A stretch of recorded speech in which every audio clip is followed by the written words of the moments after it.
July 10th, 2024. And we are going to start off because we do have some people on Zoom. I think we're going to go ahead and have you show a short video, Tarianne. This meeting will be conducted as a Zoom webinar to allow for public participation and comments. The Contra Costa Transportation Authority does not condone hate speech in any form. We continually strive to make life better for all members of our community and create an atmosphere where everyone feels a sense of safety and belonging. We ask that anyone who wishes to speak does so with civility, respect, and kindness for others. Citizens will have 3 minutes to speak. It is requested that public speakers state their names and organizations, but providing such information is voluntary. Citizens participating in person wishing to speak should submit a public speaker card to the clerk.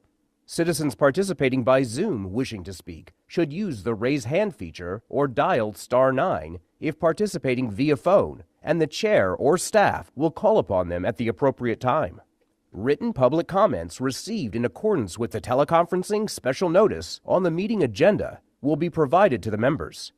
If authors of the written correspondence would like to speak, they should raise their hand in Zoom or submit a public speaker card, and the chair will call upon them at the appropriate time.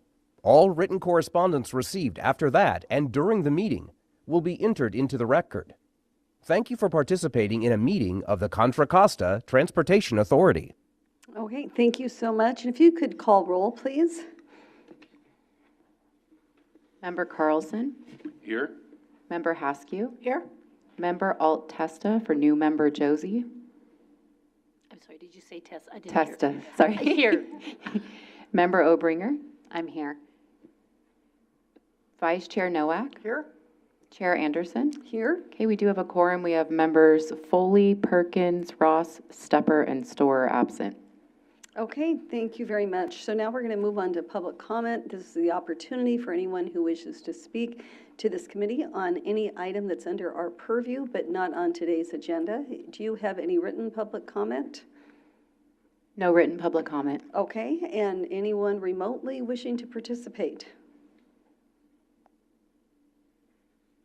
No public comment. And last but not least, any of you in the room wishing to make a comment? Not seen any. That concludes our public comment, and so we are now going to move on to our consent calendar, and that is solely the approval of our minutes from the April 10th, 2024 meeting.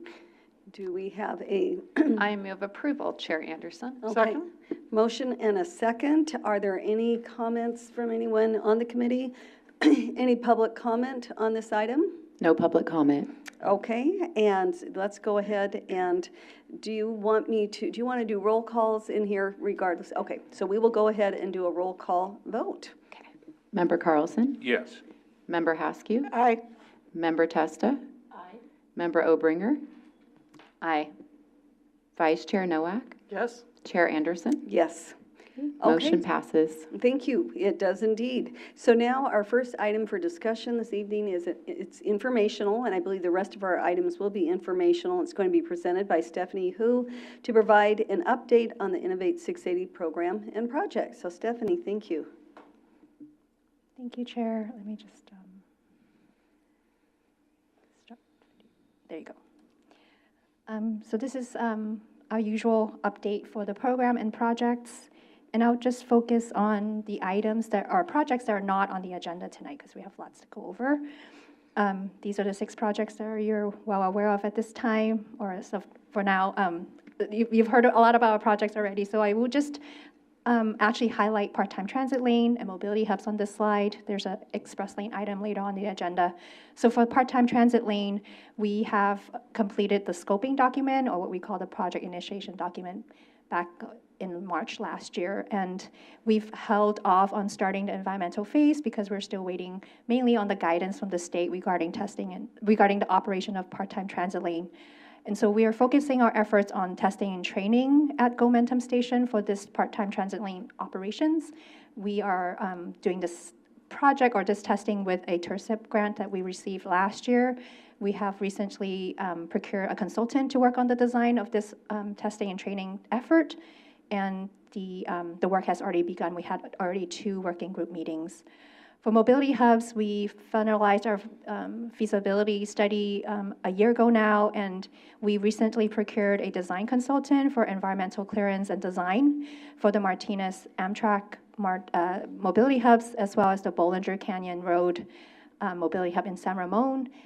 For the mobility hub in San Ramon, we're still finalizing the location of where it would be in Bishop Ranch 3, but we are going to start the environmental clearance very shortly here now that the consultant's on board. The next slides, I'll highlight the first two projects. There's a couple of items later on for advanced technology, so I'll skip that. But for ADS, the project team is continuing to work with our partners.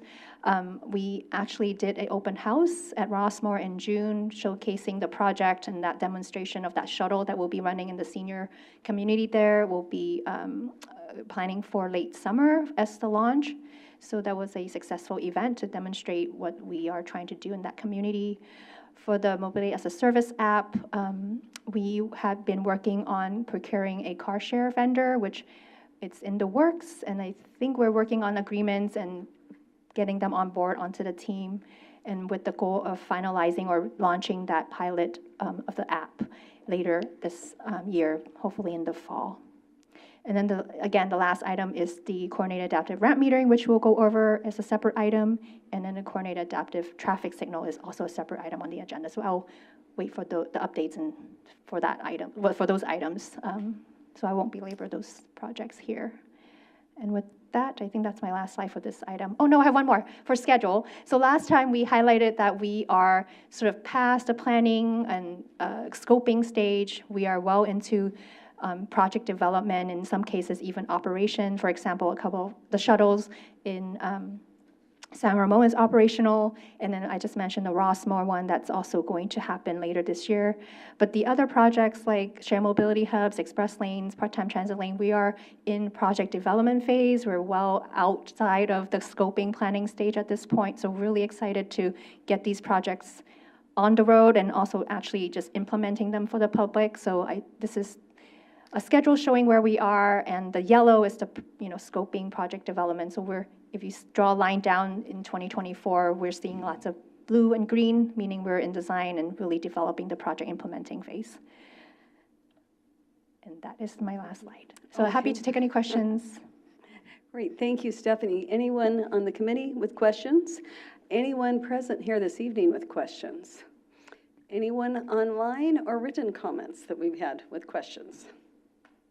No public comment, written or verbal. Okay, great. Then we will move on. No action was required. And the next item, it's also informational. It's presented by Darren Henderson, Danielle Stanislaus, and Sean Nazari to provide an advanced technologies project update on ramp metering strategy coordination for our favorite I-680. Yeah, maybe just a real quick introduction. Sean Nazari is the Deputy of Operations from Caltrans District 4. He's here to present this item, at least the first part of it. Great. Well, welcome back. We're glad you're here.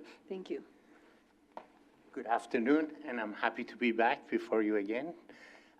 So as you recall, the last time we spoke a little bit about the history of ramp metering and how it's evolved from how we used to do it in the past to where we are today. We used to have fixed time ramp metering, time of day. We evolved it into local responsive ramp metering that looked at the single ramp at the location, kind of like a traffic signal at an intersection. And nowadays we're adaptive ramp metering throughout many corridors. In Bay Area, we have adaptive ramp metering on I-80 and also on I-880. We're working with our partners in San Mateo County and Santa Clara County and MTC to implement adaptive ramp metering in those corridors. And obviously, as we go forward, we're going to continue converting our metering systems to adaptive throughout Bay Area, including Contra Costa Route 4. So with that said, let me start with the presentation that we went through the last time, and see if I can get this to work.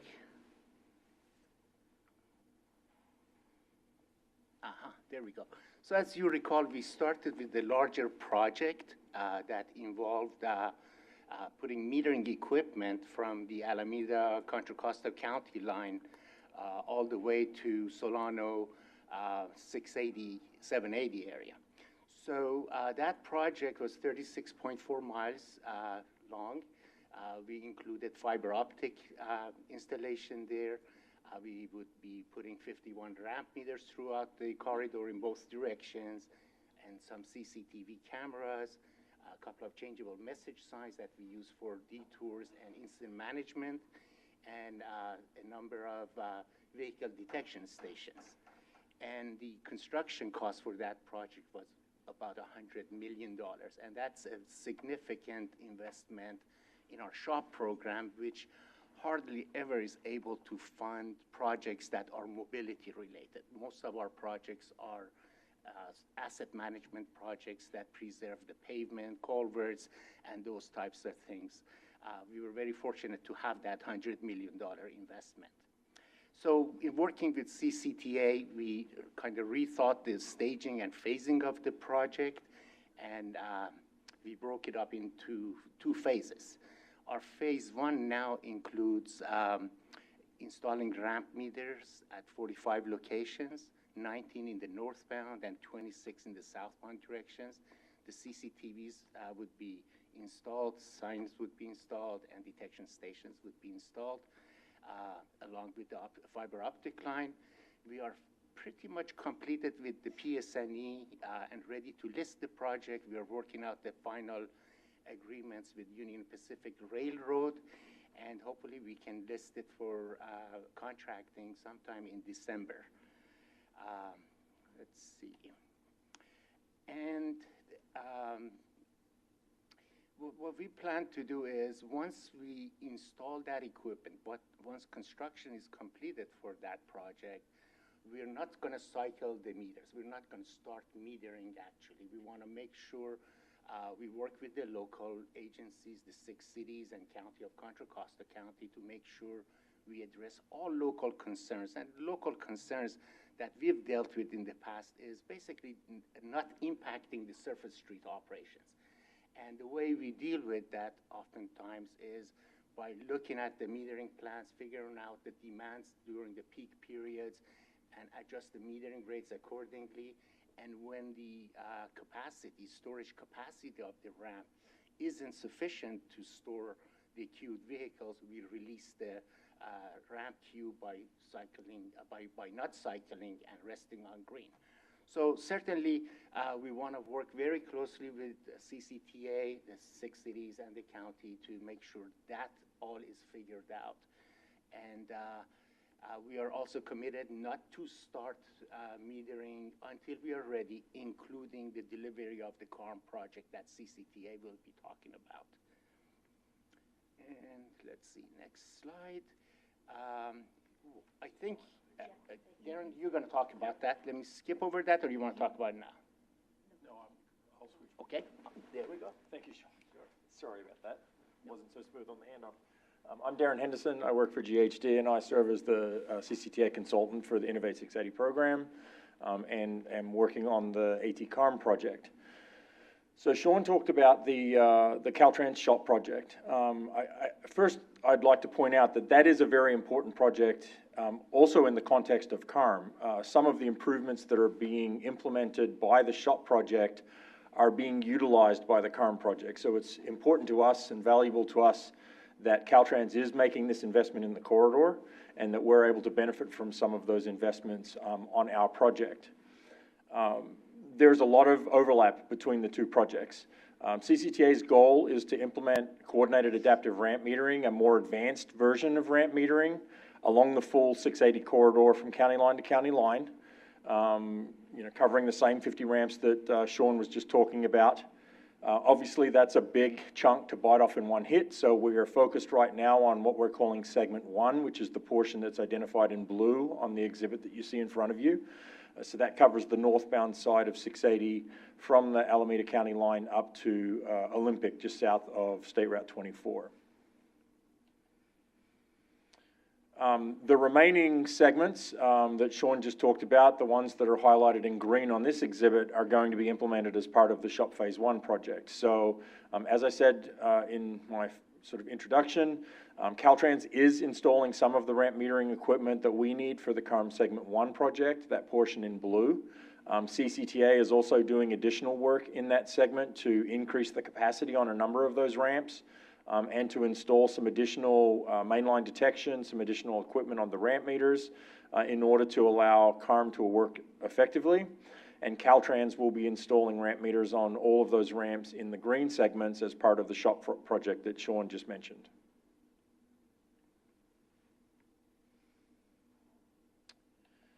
There we go. So the schedules for the two projects are a little bit out of sync. The phase one project, as Sean, the shop phase one project that Sean just talked about, as he mentioned, is basically at the end of the design phase and is getting ready to be let for construction.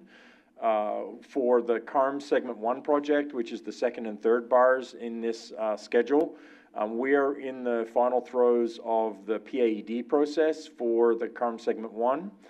We expect that to be wrapped up very soon. Will allow us to move into the design phase for CARM Segment 1.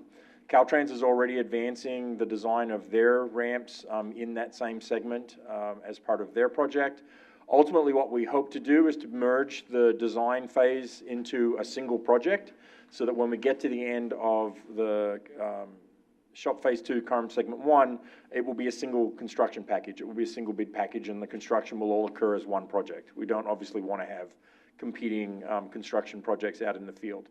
The desire is to get the design for the CARM project completed by the end of 2025, sort of middle of 2026, allow us to go to construction, and we'll be looking to operate the CARM project about a year after Caltrans will be complete with the shop phase 1 project. So we have achieved our environmental clearance. We got a CECE on the CARM phase 1 project or segment 1 project back in April of this year. As I said before, we're in the final throes of the project report. Multiple submittals have been made to the department. We're dealing with some now very minor review comments on the project report, so we hope that that will be completed soon. All of that work has been helping to support some funding initiatives that CCTA has been working on. Back in April, CCTA submitted, or actually Caltrans submitted a grant for the Congestion Relief Program, a new federal program under the recent Surface Transportation Bill. Caltrans needed to be the sponsor on that project in order to submit the application, so they cooperated with CCTA staff to submit that in order to get funding to complete the CARM Segment 1 funding mix. And then we also included CARM elements on a mega funding grant that was completed back in May of this year. So fingers crossed that we'll be successful in securing some or all of that grant funding to help deliver the full funding package for those projects. So as you can imagine, with the two projects being very similar, having a lot of overlapping elements, there's been a lot of coordination and collaboration between Caltrans and CCTA as we've worked on delivering the respective projects. That gave us the opportunity at CCTA to review what was being recommended as part of the Caltrans shop project, both for the segments that is within CARM Segment 1 and also the broader corridor. We did identify a number of concerns with some of the design elements of the shop phase 1 project, and so we brought that to the attention of the Executive Steering Committee back in January of this year. There was some discussion about that, and ultimately that committee directed CCTA to work with Caltrans staff to prepare a ramp metering deployment plan. That plan was completed right before we had our last PAC meeting, which I think was in February? April? Wow. I was off by a lot. So you hadn't had a chance to really review that document when we met last time at the PAC meeting, and we had a similar presentation to this, but obviously since that time, your staff have had a chance to review that, and we've also gone through a fairly robust outreach process, both with Caltrans and with CCTA staff, and Danielle's going to talk a little bit about that in a moment, and some of the findings that came out of that process. But in terms of the deployment plan, the highlights of the plan, it was basically determined that there are a number of ramps that are being implemented as part of the shop phase 1 project that we are concerned with the ramp capacity. It is worth pointing out, as Sean mentioned, there's a $100 million budget on the shop project. That sounds like a lot of money, but when you consider the extents that they're doing and what they're trying to accomplish with that shop funding, and also with the recent inflationary influences on construction costs, material costs, labor costs, that money isn't going as far as I think everyone had hoped. And so there's had to be some compromises made with the elements that are being included in the shop project. And so one of those areas where we're not able to complete to the level that we might like to is on the ramp capacity on those ramps within the shop phase 1 segments. So if we look at it in sort of 3 pieces, on the southbound side, south of State Route 24, the good news there's already been a lot of ramp improvements done in that segment. There have been a number of ramps that have been upgraded over the past sort of 10 years or so. And so we do have fairly decent existing capacity on those ramps. So with the implementation of the shop project, we are comfortable that those will be able to perform relatively well. However, when we start looking north of State Route 24, the southbound side, there are a number of ramps that have some storage deficiencies, some in the order of a few hundred feet. There's a couple that you're probably familiar with, the one near the truck scales there that's a very, very short hook ramp. That one obviously doesn't have a lot of storage at all, and so there's obviously concerns with ramps like that. On the northbound side, we have a few more of those small ramps. We have a few that are thousands of feet short in terms of what we would like to see in terms of capacity on those ramps. And so collectively, we highlighted this concern, and this was the nature of the discussion that we had with the Executive Steering Committee, and led to CCTA developing some recommendations on what we would like to see done as part of the shop project. Before I get to those recommendations, I just want to touch on the sort of CARM project itself and how we think this might actually help with some of those deficiencies. CARM is introducing a much more robust ramp metering approach than has been used in the past with Caltrans projects, including the more recent fuzzy logic and adaptive ramp metering strategies that Caltrans has used. CARM, by its name, includes a coordinated element with the adaptive elements. And what that means is that all of the ramps in the corridor are communicating through a single control system. So the system's looking at everything in its entirety and is able to make adjustments to the ramp metering rates at any of the individual ramps based on what's happening along the entire corridor. So if you have a ramp that's starting to back up, rather than trying to deal with it at a single ramp level, we can use upstream and downstream ramps and adjust the metering rates at those locations, hold more traffic at those locations to be able to release traffic at the 1 or 2 ramps that may be getting stressed. And this happens continuously. The system adjusts itself every 20 seconds based on the changing characteristics in the corridor.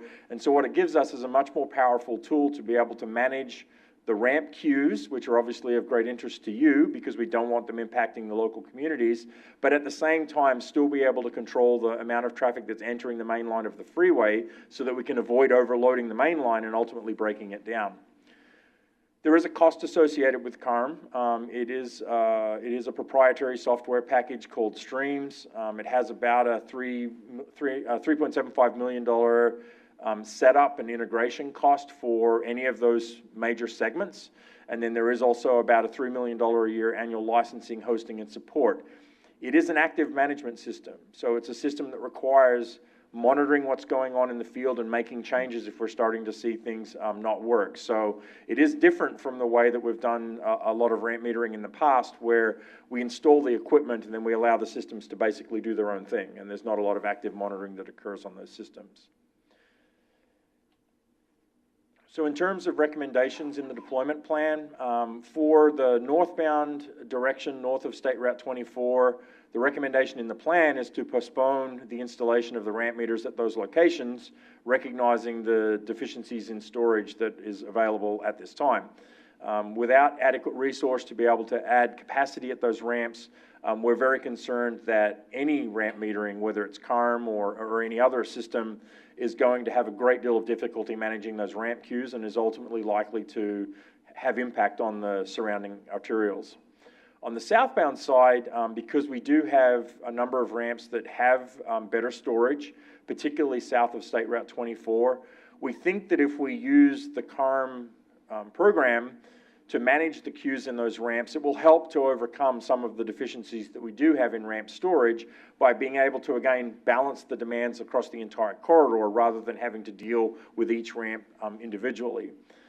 But as I implied on the previous slide, that does have a cost. We would have that software setup cost and that ongoing maintenance cost, which of course would be shared with the other project that we're completing for CARM Segment 1. But it would also require us to do some enhancements to the video detection, to the vehicle detection along the entire corridor, which is not currently part of the SHOP project, and also provide some additional enhancements on the ramps themselves in order to give us the data that we need to be able to inform that software so that it can actually do its job. And so when you bundle all of that together, all of that additional equipment that we would need to install in the corridor has a cost of about $12.5 million. So it's not an insignificant lift to get us to where we would like to be. But nonetheless, we think if we're going to be doing ramp metering in those segments, it would be desirable to put the stream software in place so that we can get the benefits of CARM operating those ramps. So Caltrans has indicated that if we postpone any of the ramp meter installations that are currently scoped as part of the SHOP project, that there's a significant concern that that would jeopardize the availability of those funds. Those funds are contingent on delivering that scope, and so there is a concern that if we don't deliver the full scope as it's currently prescribed, that the funding in its entirety could go away. And as I said at the start, the SHOP is important to us for CARM segment 1 because a number of the ramps are being improved by the SHOP project. So it doesn't just jeopardize the Caltrans SHOP project, it also jeopardizes our ability to deliver CARM segment 1. So what's being proposed now is to, as Sean said, not activate the ramp meters when they're first installed and to basically run them on green until we're in a position to be able to complete the CARM project and ideally implement CARM along other segments in the corridor. CCTA obviously will continue to work and try to secure some of those grant funds that I talked about before so that we can use that money to implement CARM on that southbound side of the corridor and hopefully get that activated more quickly and be able to benefit from that enhanced capabilities to manage the ramps. We do need to implement an O&M agreement with Caltrans, between Caltrans and CCTA, as well as the local jurisdictions that are going to be within the areas of the projects, in order to outline the roles and responsibilities for who's managing the ramps, who's doing what, who's paying for what, once the final system is set up and ready to go. So that work is ongoing, and we're working through the process of establishing those agreements now. So I am going to turn over now to Danielle, and she's going to talk about the outreach efforts that have been conducted that I mentioned at the start in order to bring your local communities up to date with what's going on and to get some feedback from them in terms of what they would like to see implemented in the corridor. Thank you, Danielle. Thanks, Darren. Good evening, everyone. You guys mostly are familiar with me, but just in case, Danielle Stanislaus with Emergent Transportation Concepts, supporting CCTA and the Innovate 680 program. I'm putting on my hat as your stakeholder engagement manager for the next couple of slides that I'll be covering. So as a part of your request from the April meeting and the request of the larger TAC when we met collectively discussing this ramp metering deployment plan, there was a desire to have some individual meetings where a deeper dive could be done on the technical information provided in that plan, and so that your staff could ask both teams, meaning the Caltrans SHOP ramp metering team as well as the Innovate 680 CARM team, specific questions and talk through some of the concerns that they had. So those meetings were held in mid-June. They were received very well, and I'll cover some of the main findings in a moment. And then after that, we met collectively with the entire TAC ConOps working group, which again consists of all of the local jurisdictions, the 3 transit agencies, as well as Caltrans, CCTA, of course, MTC, Caltrans, and CHP. And the group collectively took a look at all the findings I'm about to show you so that they were validated. And that's really going to be the main point of discussion amongst you all at the end of this update item. So some of the key feedback that we heard when we met with your staff individually. First off, everybody expressed appreciation for Caltrans For the shop job, for installing some of that base ITS infrastructure, the fiber, things of that nature, the questions and concerns really stemmed from how are we going to operate the ramp metering. It's also important to note that because the type of environmental document that was approved both for CARM and the Caltrans shop job is a CECE, that doesn't always require public engagement, the type of collaborative discussion that we really undertook here. So that's something that the locals really wanted to stress how important and appreciative they were. There was broad support for implementing CARM Segment 1 as scoped, and again, like we've discussed with you all, taking the lessons learned, because this is a pilot. The only other deployment in the state of California is going on in Riverside County, and so really seeing what this could look like, what benefits could be gleaned was of great importance, so sort of walking before we run. All of the agencies preferred to have CARM deployed as the dominant ramp metering strategy for the corridor if metering is indeed deployed at all. Specifically, the desire to have CARM deployed in the southbound direction and not activating any metering until the CARM strategy can be implemented. For the northbound direction, because of those physical constraints, the storage deficiencies, there was requests for additional analysis to determine CARM feasibility, and again, not to activate any metering at all until that feasibility can be done and done collaboratively. And finally, the request from your staff to make sure that any system is connected back to the local traffic operations centers and local TMC so that there can be that ongoing system monitoring, not just at the regional level, but at the local level, because many of you are indeed embarking upon your own local city TMCs, which is great. Okay, some other things to highlight. There were some concerns that were expressed, especially from the local jurisdictions north of the SR 24 interchange, regarding implementing any ramp metering strategy at all in the northern part of the corridor, as Darren mentioned. And this is due to those limited storage capabilities, the physical constraints that we're dealing with. Several of the jurisdictions expressed concerns regarding possible throwaway costs or inefficiencies if we were indeed to install the ramp metering equipment as part of the SHOP Phase 1 project, but it's not turned on for a while. Is there something else that we need to consider, particularly in the northbound segment of the corridor when we look at the express lane completion project that's coming in northbound 680, north of 24? Is there going to be throwaway, installing something only to rip it out? Also, some of the requirements for CARM that would require upgrades for some of the southbound ramps, including physical improvements, the location of those additional ITS devices that Darren mentioned, would there be throwaway there? And do we need to be mindful of that as public stewards of limited public funds? And many of the agencies also expressed that those physical ramp improvements should be done first before we implement the technology, again, to minimize throwaway costs, and suggested that we work collaboratively to figure out how to address those storage deficiencies. And finally, there was a concern over public perception. If the meters are just out there and they rest on green, what is that training people from a behavior standpoint, and what happens when they suddenly get activated?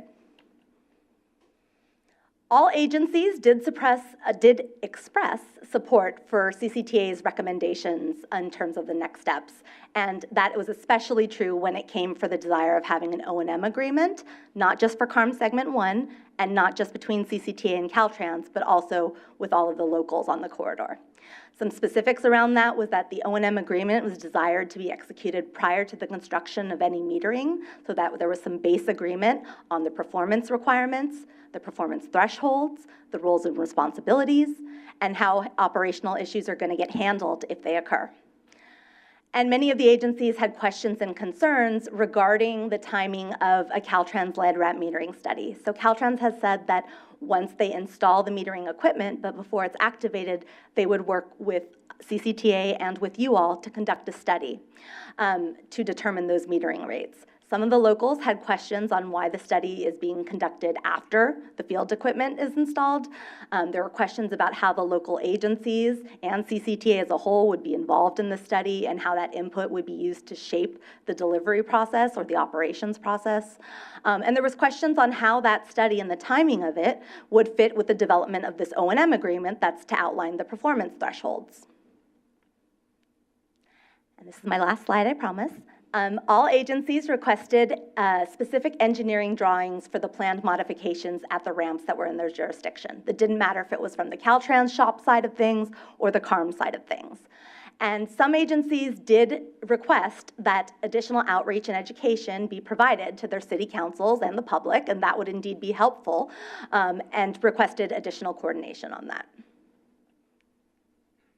So where do we go next in terms of engagement next steps? Well, after hearing some additional feedback from you all this evening, we're going to carry this information back to the Executive Steering Committee that will meet in late August. Prior to that, it will step through the program leadership team comprised of deputy executive staff from MTC, CCTA, Caltrans, MTC, and CHP. We will cycle back to your staff, that's the TAC ConOps Working Group, in September, and we'll continue those individual discussions as needed to work through the O&M agreement, and of course, we'll come back to you in future meetings and work with you on additional presentations as needed to your respective city councils. So with that, we have some roundtable discussion questions, and I'm going to turn it over to Chair Anderson to help facilitate discussion around this. Danielle, let me make a few comments before we get into that. Oh, okay. Thank you so much. Sure. Thank you again. So the real challenge we have in implementing metering is that we've inherited an outdated highway infrastructure. Our communities have outgrown our highways. In the past couple of 3 decades, we've widened the highways to the extent we can. We've widened the ramps to the extent we can. We've come to a point that we just can't do it anymore. It's not feasible to do it anymore. So our standards at Caltrans are written for brand new highways. If we had a fresh slate of paper to build our freeways from, we would be putting in all these things that we want. We would be putting in long enough ramps. We would put in enough lanes to store the acute vehicles. We put in preferential treatment for carpools, transit, and all that. But we can't do it here. Highway 680 is what it is, and we're trying to use a strategy not necessarily to fully alleviate congestion. I don't want anyone to get the misconception that ramp metering is going to solve all congestion problems. It's going to help. It's going to reduce congestion, and it's going to reduce congestion at least during the shoulders of peak period. And I think that's what we need to focus on. Even if we can't solve the full problem, we can lessen the pain. And all these concerns that were raised to us, we are going to deal with one by one. We're going to address to the extent that we can with the help of the local jurisdictions, with the help of our public. Engagement and communication is a big part of it. We want to know what the concerns are. We want to address them and hopefully help others, have others help us address those to the extent that we can. So I think metering is a good thing. Any kind of metering is a good thing. It's like a traffic signal. When we put in a traffic signal, we look at some warrants. We look at the safety records, crash history, we look at congestion, and we decide, yeah, this location, this intersection needs some kind of a control. And when it comes to a freeway, we look at the congested freeway segment, and we look at the ramps along those, and we say, okay, it's time to implement metering. And 680 obviously has reached that point that we have enough congestion that we need to do something about. Ramp metering isn't going to solve all the problem, but it certainly is going to help. So with that, I'll turn it back to you. Okay, well, thank you, Sean, for sort of laying that out for us. So we've got roundtable discussion questions in front of us here. Let's start out with the first one. Do you have any questions regarding the key takeaways from the local jurisdiction, individual meetings? We got a really good summary from Danielle as to what those takeaways were. Did you hear something that you thought your city or agency would want to be asking that was not brought forward? I'll start. Please because being, well, several of us are north of 24. Yeah, quite a few of you are. Yeah, and in areas I assume have that antiquated infrastructure that Sean was talking about. So part of me it goes all the way back and says, is there anything that actually can be done in any time in the near future to even address north of 24? It seems from all the hurdles there that there's really not. But it seems like that we still want to put in CARM to address the southbound stuff, but it's really not going to help northbound. I mean, it may, only to the extent southbound is moving a little bit better, but is that the impression I'm getting? Northbound is sort of like off the table for the time being because there's not a lot that can be done? Yeah, maybe I can chime in here. So when we first started planning and studying CARM in the corridor, we actually did a feasibility for the entire corridor. So we do have cost estimates of how much it will cost to implement CARM in the entire corridor. So it's not impossible. It is absolutely feasible to implement CARM in the entire corridor, including widening ramps and doing what would be needed to provide enough storage in the northern part of the corridor to have what we think successful CARM, you know. And so I don't know if we have those cost estimates on hand, but we do. I mean, it was in the range of like $300 million to do the whole stretch of 680. But that was the entire corridor. The entire corridor, that's Yeah, correct. yeah, yeah. And yeah, so it was in the order of $300 million to do the full length of 680 from county line to county line, both directions. That does recognize that there are some ramps that are going to be extraordinarily difficult to widen. And so we would need to make compromises on some of those ramps and not necessarily achieve the full amount of storage that we would be looking for at every location. But what we would be doing is implementing as much capacity as we can where we can, and then allowing the system to do that balancing act that I talked about before. So if we can overbuild one ramp and have to underbuild another one, we can compensate between those two to manage the capacities that we have better than if we do nothing. Yeah. That 300 million doesn't include the adding storage capacity. No, that is the That added is- storage capacity. That's That's strictly adding. everything. Yeah. Seems like a low number compared to stuff I've seen elsewhere. I'm sort of questioning. I mean, seeing some of the other projects we've looked at, I mean, just even the cost of the, express lane, that number is pretty significant. Trying to add storage to some of those ramps, and I know them because I live close to many of them, seems like a low number. Well, Am I and wrong maybe, in that? could we get that detail at a future meeting? I mean, maybe we don't need Yeah, we've to. actually have presented it to the group before, so we can pull that stuff But, out. but by, Yeah. sort of by on-ramp, Mhm. I think that might be helpful, just to Yeah, get a picture. maybe it's because there may be some ramps that I'm thinking of that just, it may not be doable, and those are the ones that are just like, There might be can't some do anything exceptions. about that, scratch that off the list, and the 300 million is elsewhere. It could be that, Okay. but. And I think also, I mean, to think about this, also think about how we're implementing the phases. I mean, so as you think about the 680 corridor, you've got north of 24, south of 24. And if you think about where congestion really is, it's that afternoon peak period northbound, right? And so that's why we chose to implement CARM in the northbound section of 680, south of 24. One, because there was a lot of sufficiency in terms of storage, but because there was a lot of limitations in that north section because of funding. What we're doing is we're basically metering the traffic going into the northern section of 680 to help kind of flush out the traffic in the northern part of the corridor, and the bottleneck at 24. So that's how the ramp metering would work. That's what we talk about in terms of managing the whole system and not just these localized, ramps at each of the local jurisdictions. You're really looking at the corridor from a holistic approach.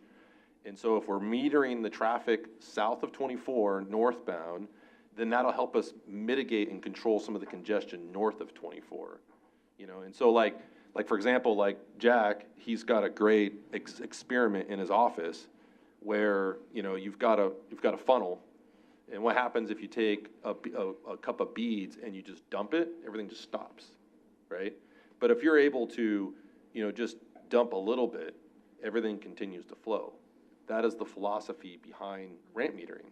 And so if you can think about the 24 interchange as that bottleneck, and we're able to control the flow in the northbound section using ramp metering all the way down by 580, then hopefully what that'll do is really help relieve, not eliminate, I'm not gonna say eliminate, but at least relieve some of that congestion north of 680 until we can actually bring in ramp metering and have the funding. So that's all part of our kind of holistic phased approach here, and why we pick that segment, you know, to do. And did you get much resistance from San Ramon, Danville, Walnut Creek? Just, I mean, I know Danville in particular has been one of our biggest, I won't say critics, but had a lot of reservations about that. And now you've got Andy Dillard working for you, but, you know, how does that, is there going to be resistance by some cities saying, hey, we're taking the brunt of this, it's going to back up on our streets, even though we recognize for the greater good, we need to have that greater metering on us in order to have things. So that the key about CARM is that because you're widening and providing enough storage on the ramps, there is no backup on local roads. Okay, you feel it will be sufficient. Yeah, everything will be sufficient. So, I mean, that's really the key here. And so, you know, and maybe one thing to think about in terms of ramp metering. So let's say you do put, because our goal here is not to have any backup on local roads. That's our goal. And so we're pretty committed to doing that. And so let's say, for example, you put ramp metering on a deficient storage for a ramp. It's a very short ramp, and you put ramp metering on. So what happens is if you've got ramp metering happening and it's backing up, and then what happens is it gets to the local road, what's going to happen? We're going to basically flush the queue out, right? So, but if you're constantly getting storage back up to the local road, then you're constantly flushing the queue. You basically have lost the effectiveness of the ramp meter on the main line. Right? And so that's really what's key about the storage, is because it gives the opportunity to provide the storage, provide the relief on the main line. That's what's key. And so by not having the adequate storage, you're constantly just releasing cars, and you're just going to impact. So a good example of that is Lawrence Way in Walnut Creek. During peak periods, you have a ton of cars that are just dumping in the 680 corridor, and a lot of people think that the bottleneck is actually 24. It's not 24, it's the Lawrence Way and Treat confluence area.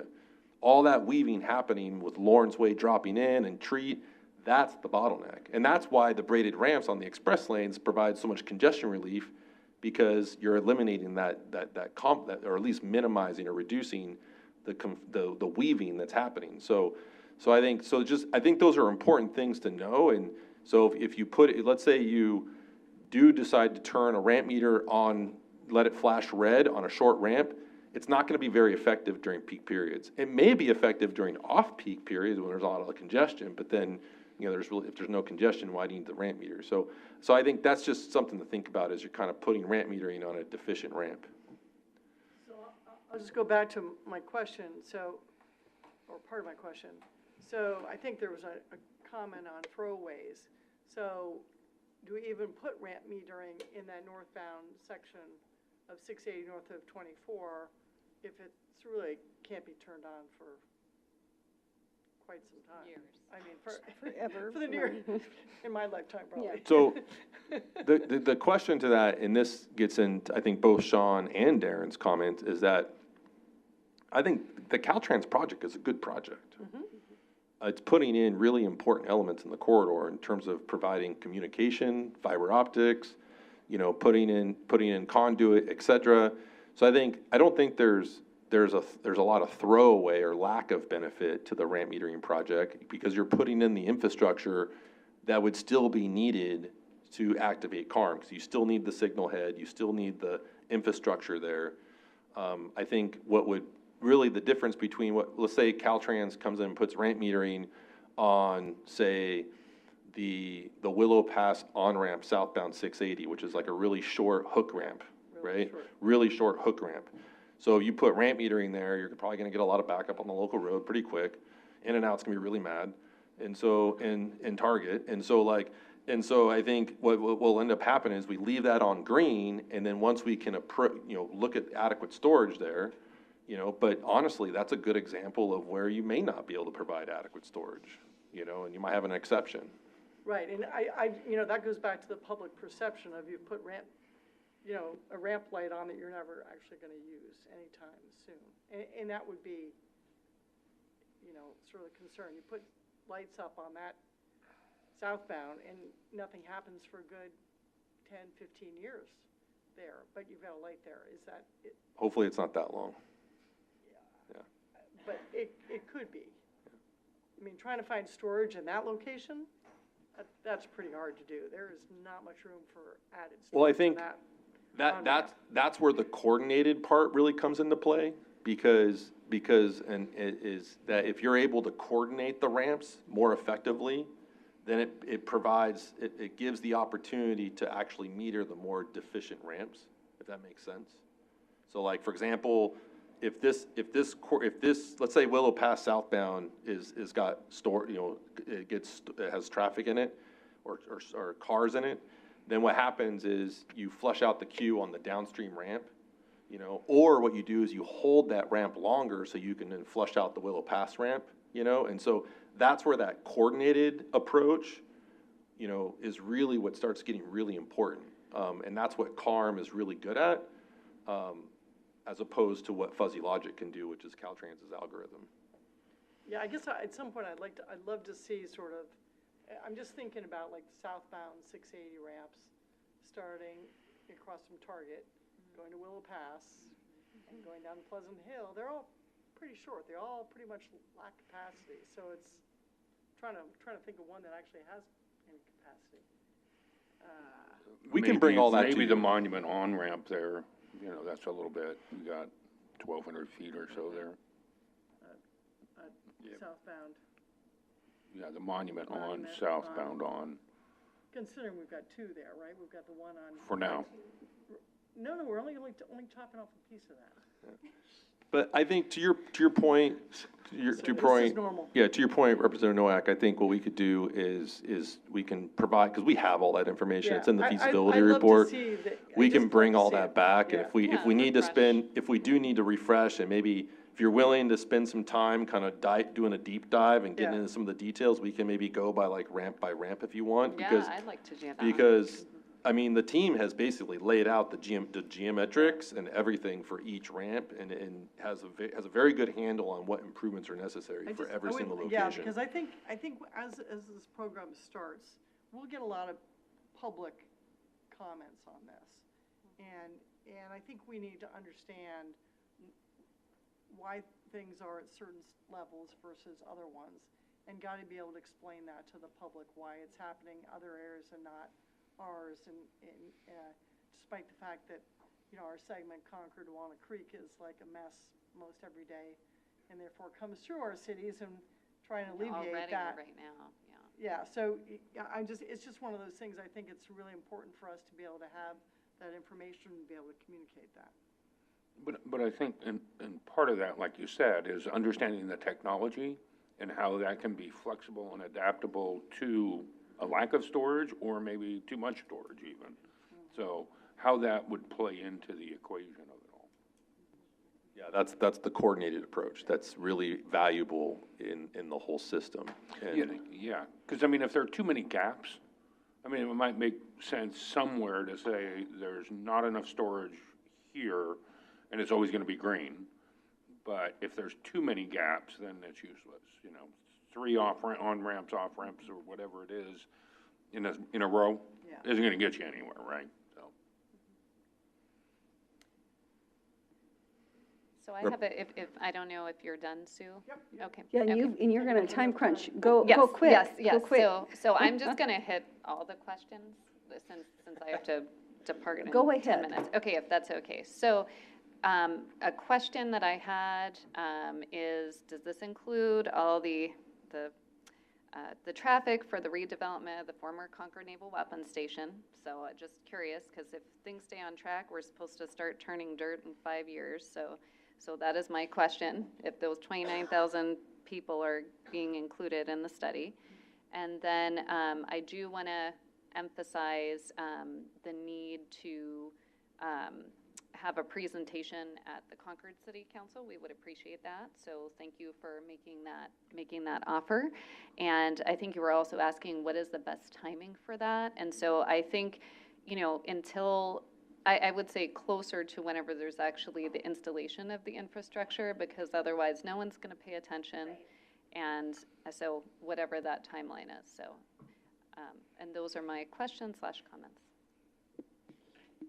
Okay. Go ahead, Ken. And could I ask, does it include the Naval Weapons Station population? I would like to have that answered if we know.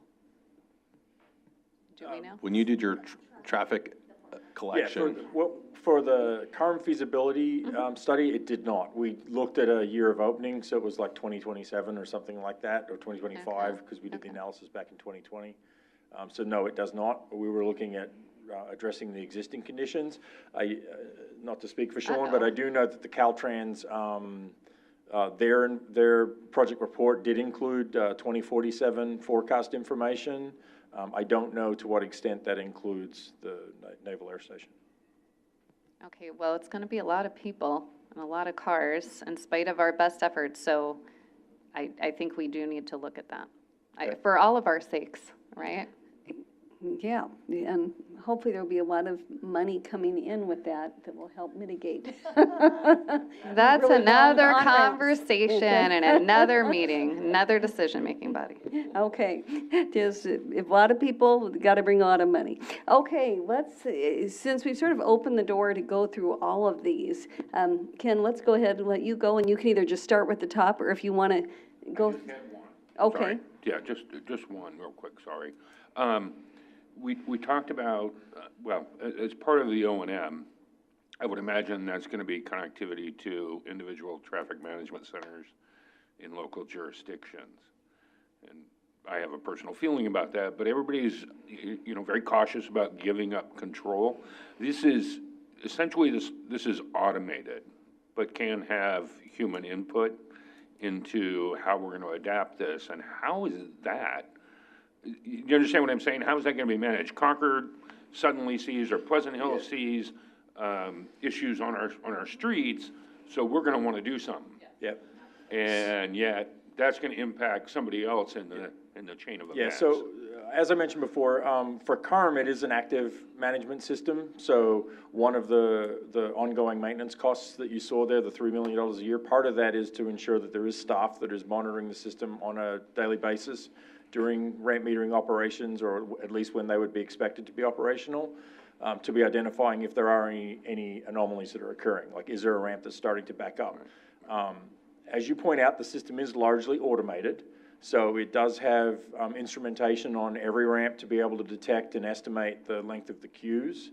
And the software responds, once the queue starts to get over about 60%, that's when the system kicks in and says, okay, this ramp's starting to get stressed. I need to start adapting on some of the other ramps in order to offset that impact. I can tell you, for every project that's been done so far, both in Australia and here in the United States, we've never had a circumstance where a ramp is backed up onto an arterial.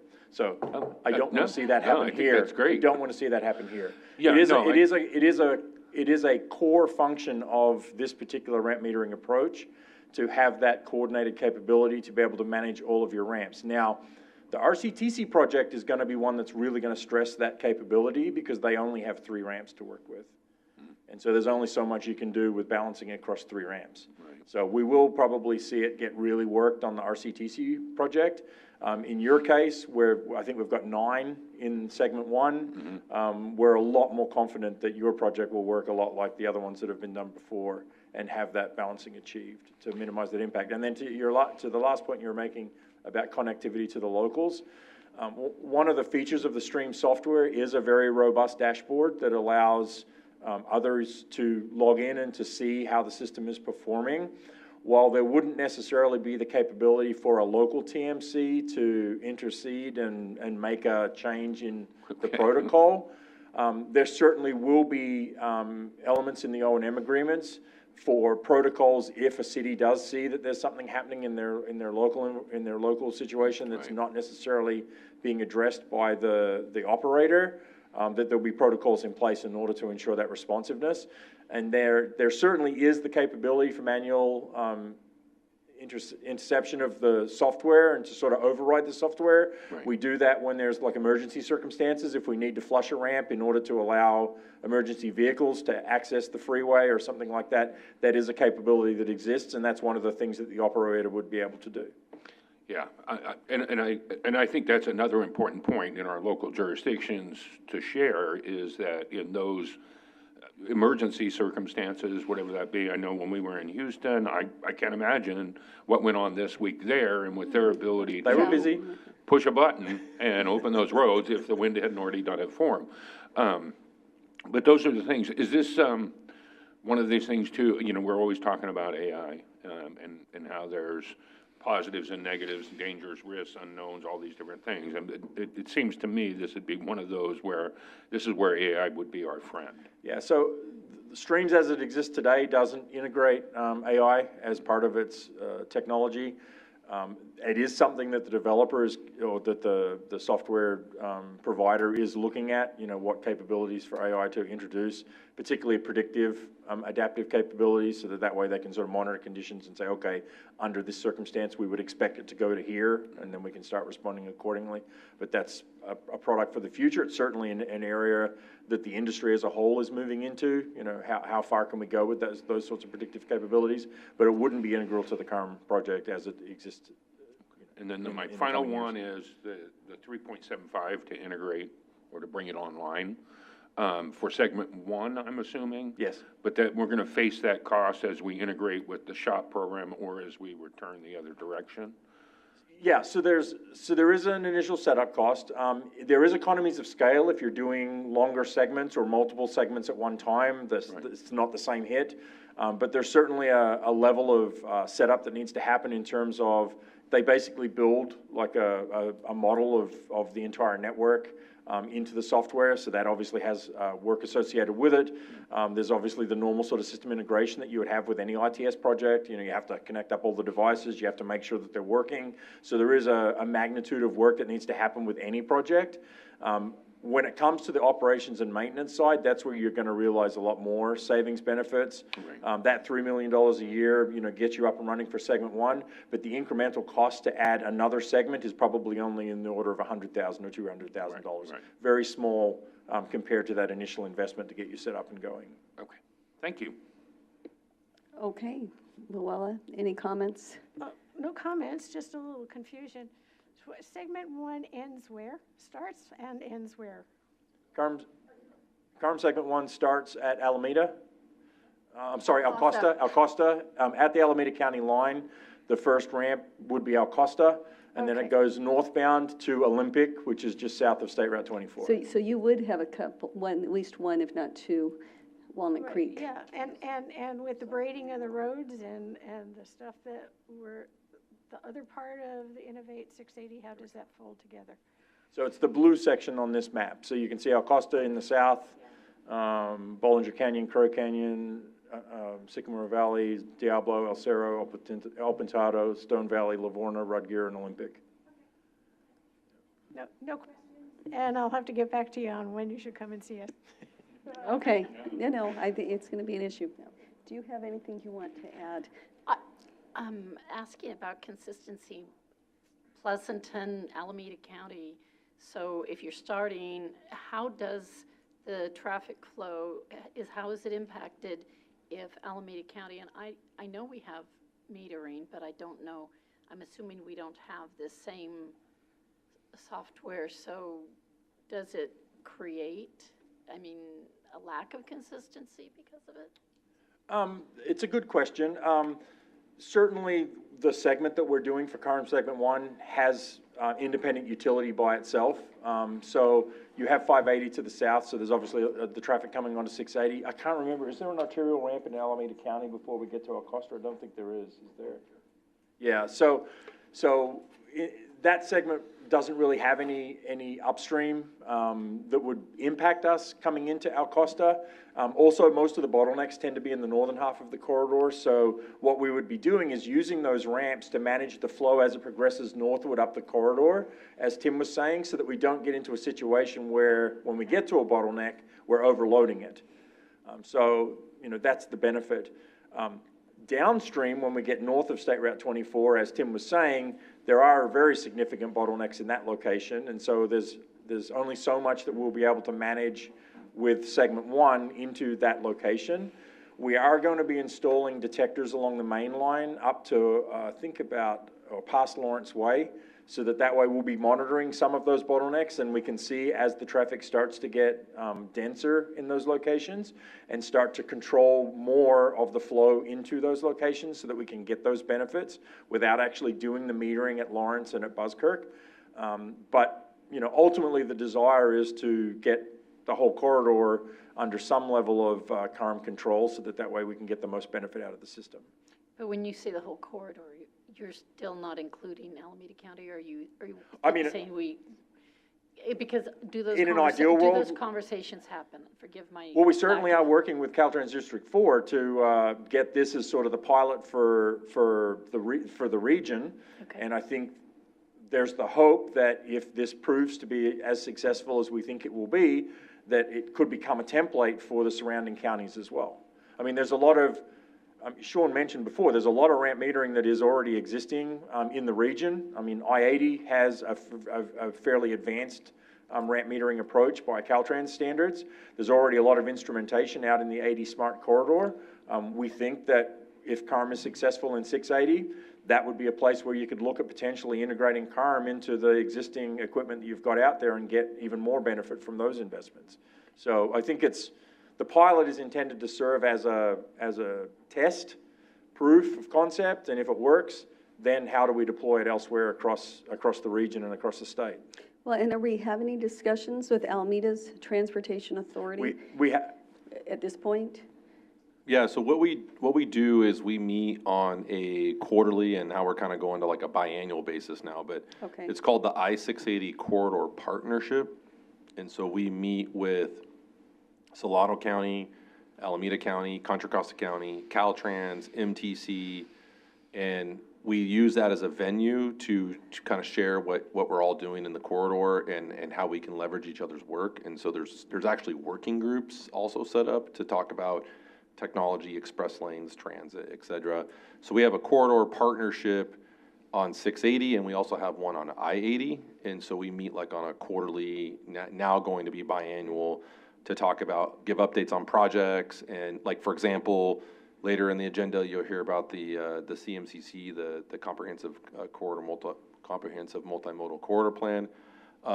You know, that's all done. We get updates from Caltrans and others, you know, at these kind of more regional corridor groups. And so yeah, to Darren's point, you know, there are a lot of partnering agencies watching what we're doing with Innovate 680, and, you know, and depending on how successful it is, which we hope it'll be very successful, it may provide opportunities, you know, for expansion into other counties. Okay, and I think to your point, you want to have them engaged, watching it carefully, and hopefully being ready to implement it if it's successful, I think. Good So. information, thank you.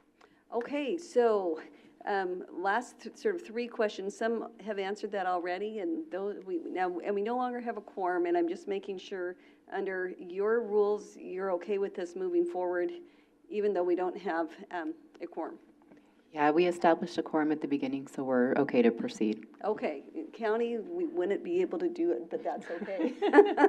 We're going to go with your rules. Okay, go ahead, Sue. So I was just on the last one, the best timing for city council presentations. I guess when I would think for city council and really for the public, not really city council, but city council to hear, for the public to hear, would be when you get closer to starting doing the SHOP program, because I think people will want to know what's going on, what it really means and what it doesn't mean at that time. If you do it too early, they'll forget and we'll have to repeat it anyway. So that would be my impression for answer to question 4. Okay. Any of the other two, anything additional you want to emphasize, preferred timing? And again, I think you just addressed the timing with regard to city councils. And Sorry. please, no. On the O&M, do you have, I mean, yeah, at what point do you actually enter into these agreements? One, they need to understand the project and the impacts of the project, but then I don't know that all the questions would really be answered for them until we actually get the equipment installed. And yeah, I mean, I just don't know. I mean, in Pleasant Hill, I always use Monument 680 as the chaos of our community. Because Caltrans has responsibility there, the city of Concord has, or impacts that intersection, and then the city has control. And so, yeah, and you know, in some ways, I don't want to give up control, but I want to give up financial responsibility, maintenance and all. So there's just so many variables that I don't quite understand of how does that all come together to really get that agreement done until you have, okay, the equipment's going to go here. Yeah, I mean, it just seems very vague right now to me. Well, and I think to the point about timing for city council, certainly before you, from my perspective, before you go forward with O&M agreements, you have the city councils at least nodding their heads in awareness of it so that they don't come after you with their pitchforks and torches after the fact, saying, what, you entered into this agreement, you never told us this was coming, et cetera. So again, I'm all for the transparency, and even if people don't necessarily grasp it all or listen, at least you could say, oh, no, back on September 15th, we presented this to you, we answered your questions at that time, that's why we're proceeding. And I think you've got to build some momentum, some, you know, especially once people see the construction taking place on their favorite on-ramp. They're going to want to be calling their city council members and, you know, having that discussion. So to me, the timing is going to be critical, but I would say several months before you're at the point where you're ready to sign agreements, you need to do that. Well, I would just say that your cities are going to be party to the agreement, so they will be coming to the city council meetings for approval. Okay. Yeah, so I think what we're envisioning is very similar to what happened on the I-80 corridor, and you know, Sean was in the trenches of that when that was developed, you know, and so there was an MOU, which I think in this case, I think we're going to take that a step further and actually do an agreement, but the I-80 MOU has basically every jurisdiction along the corridor, CCTA, Alameda CTC, I think even MTC, 20 jurisdictions that signed on to that agreement. So that's something very similar to what we would do here. Good. And I think, you know, equipment's one thing, but I think the O&M agreement is really important in terms of memorializing kind of the business rules of the corridor, you know, and kind of when do things get turned on, when do things get turned off, you know. So like particularly like the I-80 MOU, it says in there specifically that you will flush, the light will turn green if there's backup on local roads. You know, that's specifically in there. For funding, obviously, where I'm assuming we're going to be looking for grants for opportunities like that, having the agreement entered into by this many jurisdictions gives you a lot more leverage as well. Okay, anyone else on the committee want to comment on these discussions? Anyone here in the room have some great thought? Okay, Terry, do we have anyone remotely who wishes to offer some good comments, suggestions? No public comment. Okay, great. Well, thank you all for that. I appreciate Darren, Danielle, and Sean. And then let's move over to our next item, which is also informational. And Danielle, once again, is going to be presenting this, and we're going to be talking about our advanced technologies and coordinated adaptive traffic signals project. You're up. All right, thank you. So I'm going to go through this pretty quickly with an eye on time. We did want to take the companion project to CARM back to you guys, which is the Coordinated Adaptive Traffic Signals, CATS. So CATS and CARM, we love our acronyms. The last time you guys got an update on CATS was back in October of last year. I'm taking off my stakeholder engagement hat and putting on my systems management team hat. And so Vice Chair Nowak, it's your favorite. We brought it back just for you. The system of systems, and so I'm going to draw your eye down to the bottom right, the purple boxes, CATS, and the important part that is critical to stress here is actually twofold. Number one, the CATS CARM integration, and number two, illustrating that these systems go back to the main central brains of the whole Innovate 680 backend system, and that is the decision support system and the countywide connected data center. So as we talk more about what CATS is doing on the back end, just keep that in mind.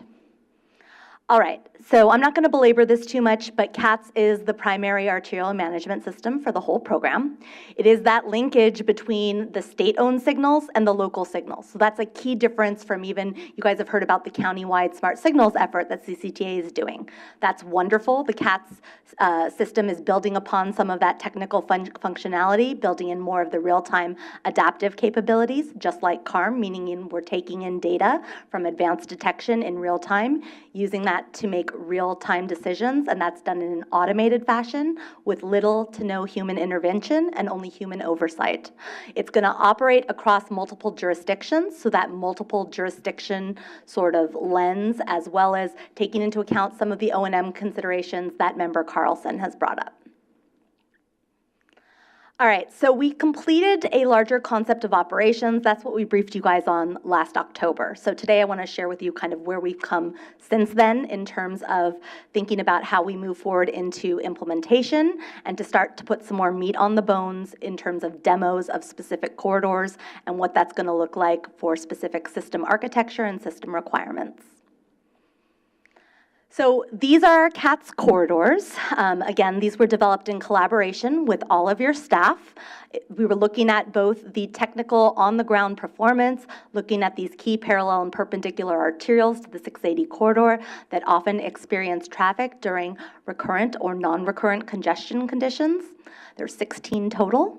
And we also did some additional discussion with our transit TAC members. I know we have Bill Churchill here today, his staff, thinking about future transit signal priority and what are the future plans. None of this is operational just yet, but in terms of prioritizing transit in the 680 corridor, what are the future opportunities and how can what we do under CATS make sure that that is built upon and ultimately delivered? So in terms of the operational needs, again, I'm not going to belabor this too much because I already spoke about it at a high level, but what we're looking to do is build on existing agency system functionality. And that's especially when you look at the interjurisdictional coordination components, when looking at the adaptive signal control, when looking at more of the dynamic real-time performance and system monitoring, and looking at that data sharing across jurisdictions. And so this gets into also what Member Carlson was mentioning about connections to local traffic operations or transportation management centers, as well as those at the regional level. Okay, so Vice Chair Noack's favorite diagrams, building out a little bit more on the CATS specific. And so what I want to highlight here is that through the course of individual conversations with all of your staff at the local jurisdictions, we determined that many of your agencies are sort of at a different starting point when it comes to the system capabilities or existing functionality. The good news is that through the CCTA Countywide Smart Signal program, a lot of that base arterial signal system and ITS infrastructure is getting upgraded. So there will be more of a level playing field. That said, some of you do still have more advanced transportation management centers at the city level. And what that means when deploying CATS on any of these corridors is that there's going to be some extra system functionality, some extra O&M components that we need to navigate through.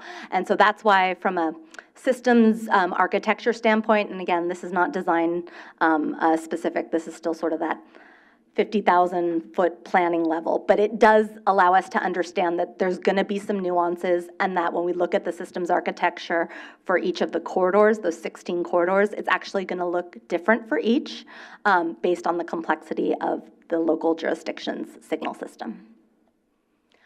All right, so what we wanted to do, again, much like CARM, is we want to do proof of concept first. Walk before we run, look for some low-hanging fruit, some good opportunities to pilot and do a demo. So there are 2 corridors of the 16 that rose to the top. They rose to the top because their signal system infrastructure is already upgraded. They don't even necessarily need to wait for the countywide smart signals project to deliver. A lot of their base infrastructure is already present. And there's some important operational considerations that we also want to test out from a proof of concept perspective. For this particular corridor, it's in the southern part of 680. You can see here it's the Danville Harts San Ramon Valley Boulevard corridor. It has 48 total signalized intersections, 5 owned by the county, 19 by Danville, 10 by San Ramon, and 14 are Caltrans. This is a complex and lengthy corridor. It also goes through some downtown segments and allows us to test out that real-time detection, the signal coordination. What does that mean from a bike and ped safety standpoint?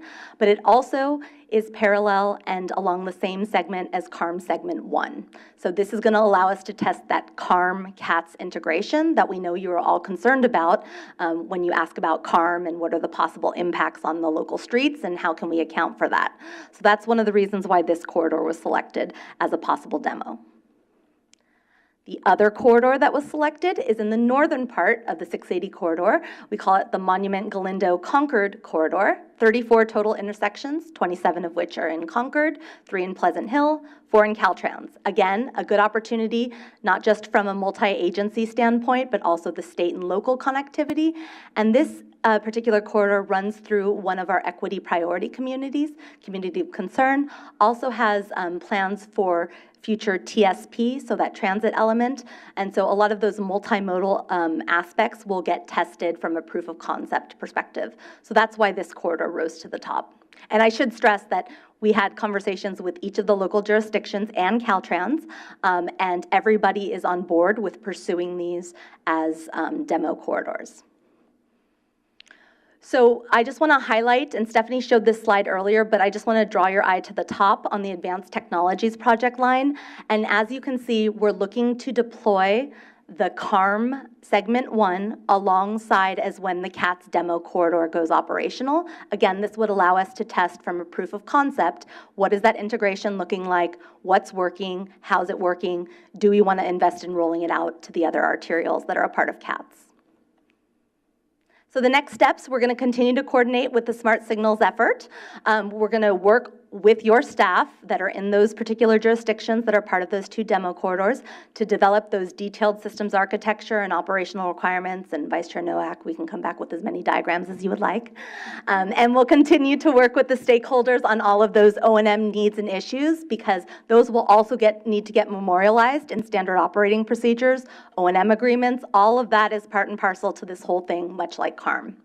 And then we're going to situate ourselves for preparing for those upcoming funding opportunities so that we can move forward with the collaborative development of not just CATS and CARM, but also use that to start integrating in those other advanced technology system components that I mentioned at the beginning, the decision support system and the countywide connected data center.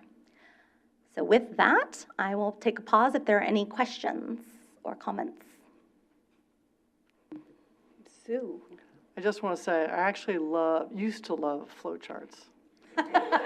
I'm so sorry. They're really, but that I would have one is been a little computer confusing. science major had they had it when I was in college. But I'm beginning to think differently. Which flow chart? What do you mean, which flow chart? Which flow chart? I was confused if you were getting a schematic or a flow chart confused.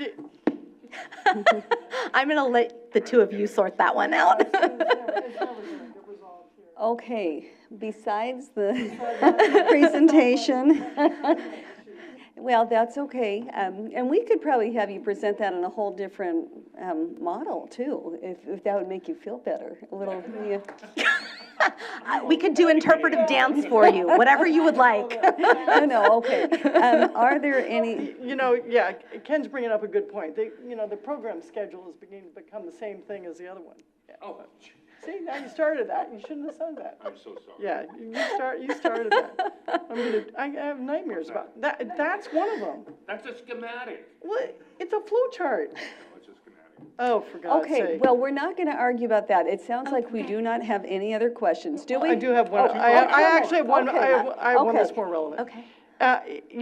And CATS goes back to your comment on CARM, is that local. That's where right. the local control issue came up. That's right. I think when this was first discussed. That's right. And luckily the Pleasant Hill piece is 3 lights and it's in the monument corridor that's a mess anyway. So, but that's going to be the big question, right? You are correct, yes. That's where it's really going to come into play. That is right. Is when that integration between CARM and CATS come into play, that's when you're going to get the local jurisdictions saying, what are you doing screwing up our local traffic, right? And so the intent would be to be collaboratively developing those standard operating procedures that outline those things, and then those would get memorialized in those O&M agreements, which of course would get discussed, not just with the technical staff, but with your city councils and It'll things be like the that. practical stuff. I mean, So- well, I totally understand that. It will be the practical application of that will become. That's right. Yeah, That's the issue, right. So, right. so you are correct that that will be where the real sticking point is. And so we're at the beginning of that, and so for sure more to come. Yeah. And that's where I think your marketing skills come in the sense of, look, Sure. you've got to see the positive aspects of what you're doing, not only for your own community, but on a broader regional scale, That's right. right? That's right. And so that, it's challenging because change is hard, but the reality is there are so many positives here that the local control or, the small 3-block impact compared to the grander scheme. And that's where we'll want to work also with Caltrans and your staff to make sure we're doing some baseline before performance assessments as well as after, so that we can document and memorialize those impacts and hopefully have good things to share for increased broader deployment. Okay, other? No. Okay, so we're good with that, and, Okay? but just out there, any public comments on this? I don't see anyone in the room jumping up to speak, so, No public comment, written or verbal. okay. Okay, we're going on to Sue's next favorite favorite topic, okay? Okay. It's only, they've become my favorite topics because I've lived and breathed these things for, Many of them, yes. Okay, so Stephanie, you're going to take us through our Express Lane 680 completion project update. Yes, so instead of showing traditional slides. Could you show us some flow charts instead? No, another medium altogether. Yeah, just In the entertain packet, us. we had slides. So this item is about the northbound express lanes project. And the first few slides in the deck was in the presentation that you received were slides about our alternatives. But I thought, instead of me talking at you, there are a couple of videos that we produced that we wanted we love a movie. showcase Okay, about yeah. the work that we've done in terms of marketing, also Okay, Sue's already bored, okay. education, and also just for the public. I know you guys are well-versed, but I think just to show you some of the marketing or educational collaterals that we've created in order to educate the public about the project. So the first one is about VMT. And so instead of me explaining, hopefully this is entertaining. Look at all this traffic. We're going to be late again. Why don't they just add a lane? You know, I just read that California is moving away from widening roadways and focusing on reducing VMT instead. VMT? What's that? VMT stands for Vehicle Miles Traveled. It says here that California passed a law, Senate Bill 743, to use VMT to measure impacts from transportation projects. Basically, VMT changes how the state chooses which projects to build. But what does that mean? Well, look at our family. Maria drives to high school every day, which is about a 10-mile round trip. That's 10 VMT. The two of us carpool together to work every day, which is about a 30-mile round trip. That's 30 VMT for the both of us. So our family's daily VMT is about 40, and that's just you, me, and Maria driving to work and school. Trips to the store and other places count towards VMT as well. But what about the boys, Isaac and Jorge? Isaac takes the school bus every day, and SB 743 says that transit trips like the bus don't increase VMT. It says here one of SB 743's main strategies is to encourage walking, bicycling, and transit use. If there weren't a bus, more parents would drive their kids to school and generate that much more VMT. I think I'm starting to get it. And since Jorge walks to school, he doesn't increase VMT either. That's right. Okay, now I understand VMT, but how is reducing VMT helpful? Well, getting around without driving reduces VMT, and less driving can improve air quality. I guess solving congestion isn't as easy as I thought. Contra Costa Transportation Authority is dedicated to helping you get to the place. Okay, so this was produced prior to the circulation of the environmental document for express lanes, because we're dealing so much with VMT and wanting for the public to understand what that is before they're hit with the environmental document for the express lanes. We also created another video for the express lanes to explain the various alternatives that we were studying in companion with the document being out on the streets. And so this explains the alternatives that we're studying and also some of the key design elements. The Contra Costa Transportation Authority, or CCTA, in partnership with Caltrans, is proposing the I-680 northbound express lane completion project.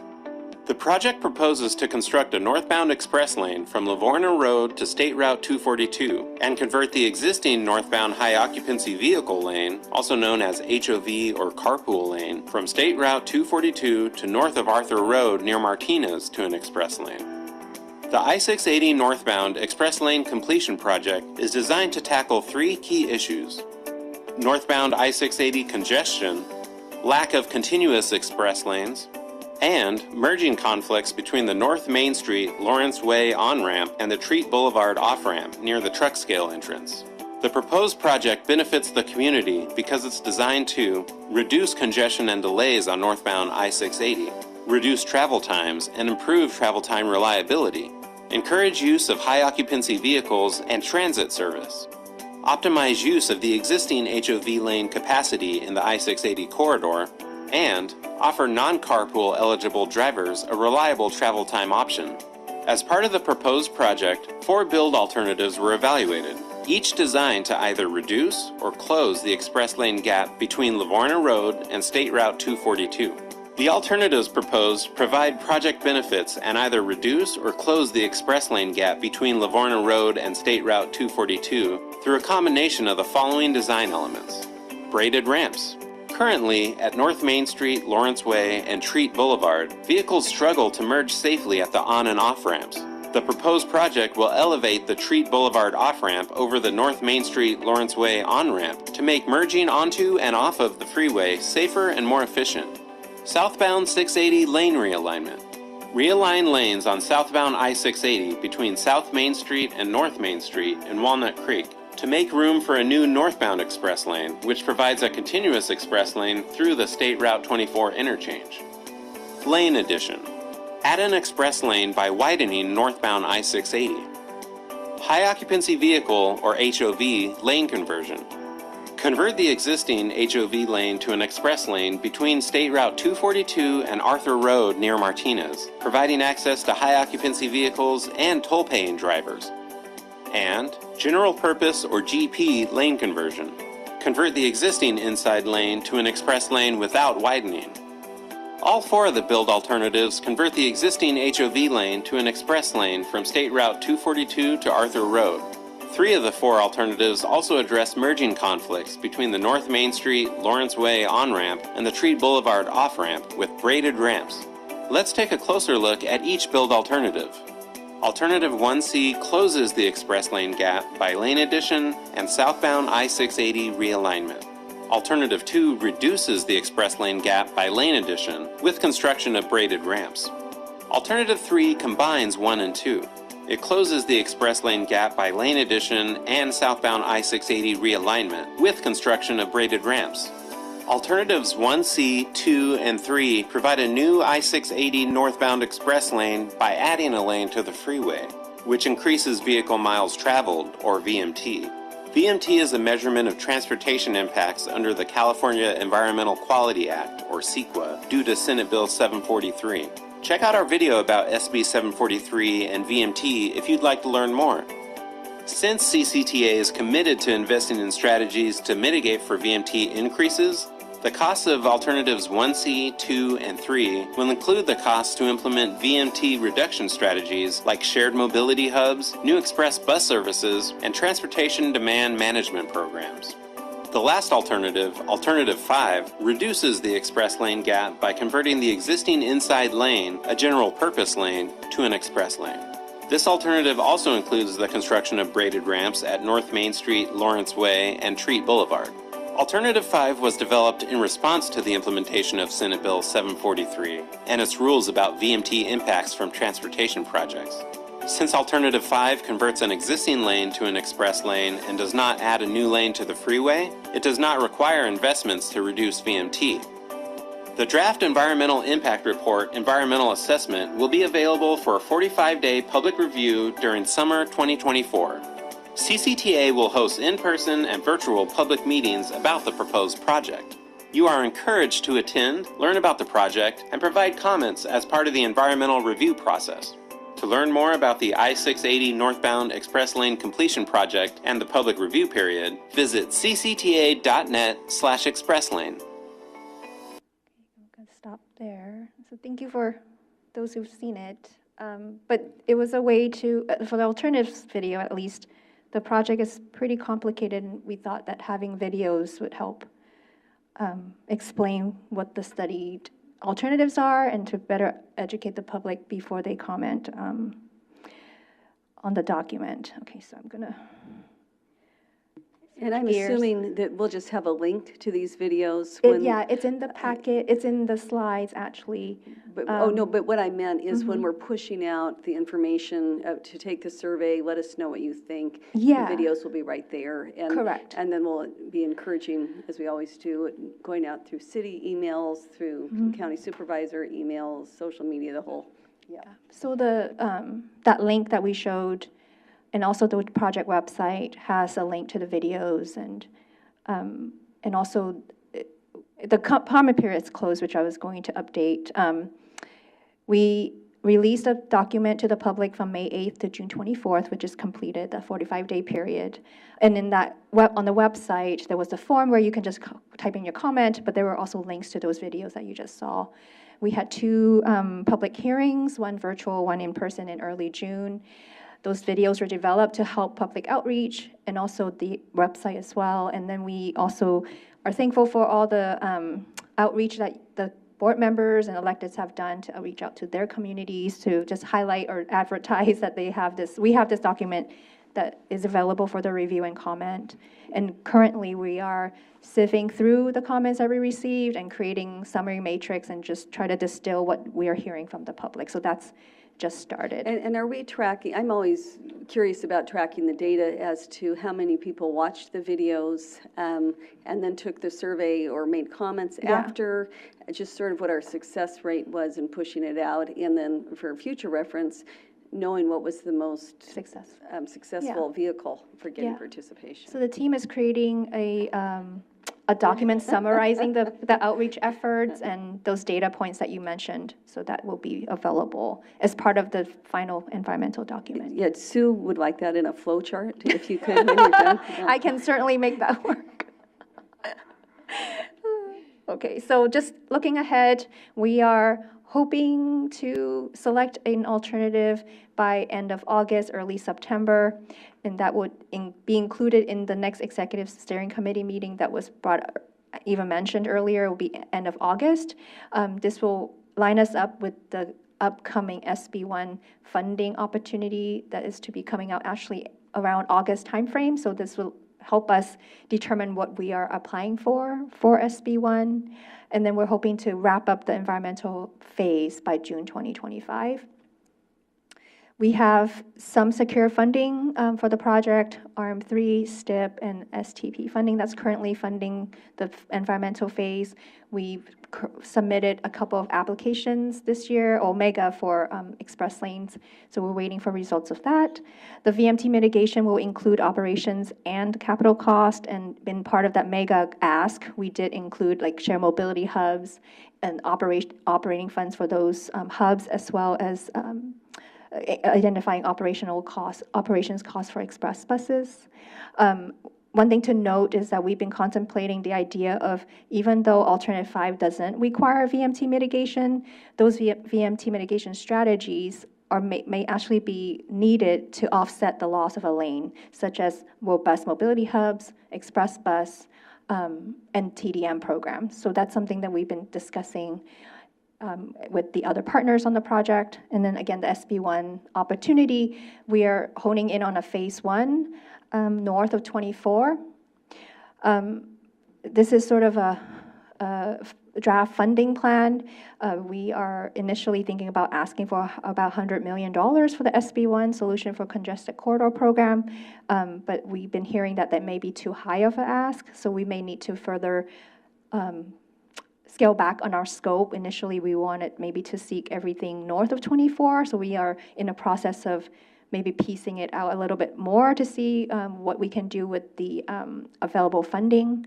And then whatever the phase one is, we'll have VMT associated with it if we choose alternative that is not alternative 5. So those would be addressed through those two strategies on the bottom, a mobility hub at Bollinger, and then the TDM program. So it is proportional of the total. So if we did a phase one, we would do some analysis to determine what is the VMT associated with phase one. And we think so far, just by proportion, that we can address the VMT induced by the one mobility hub and implementing TDM program.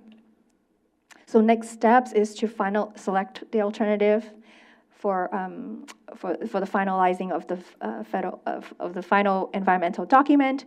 There's a few studies that we need to wrap up, and also seeking approval for the final project report that accompanies the environmental document. So there are some questions here. I know we've already closed the comment period, but just an opportunity here again, if there are any questions you all may have about the project, the alternatives, and any other outreach that you guys would feel necessary for your community. But I'll hand it off to Chair Anderson for that facilitated discussion. Okay, so we're back at some more fun questions. So we'll start out with any questions, comments, concerns regarding any of the Express Lane Completion Project alternatives that were included in the DED.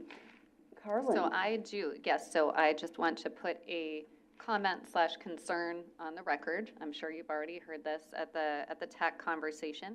So from the Concord perspective, just alternative 5, we do understand it's the most economical alternative, but it basically looks at taking away a general purpose lane and converting that into an express lane. So we're concerned about the reduction of capacity on the freeway. So because in Concord, we are over capacity, and with reduced capacity, the express lane conversion would further reduce that already oversubscribed capacity. So I just wanted to put that comment on the record.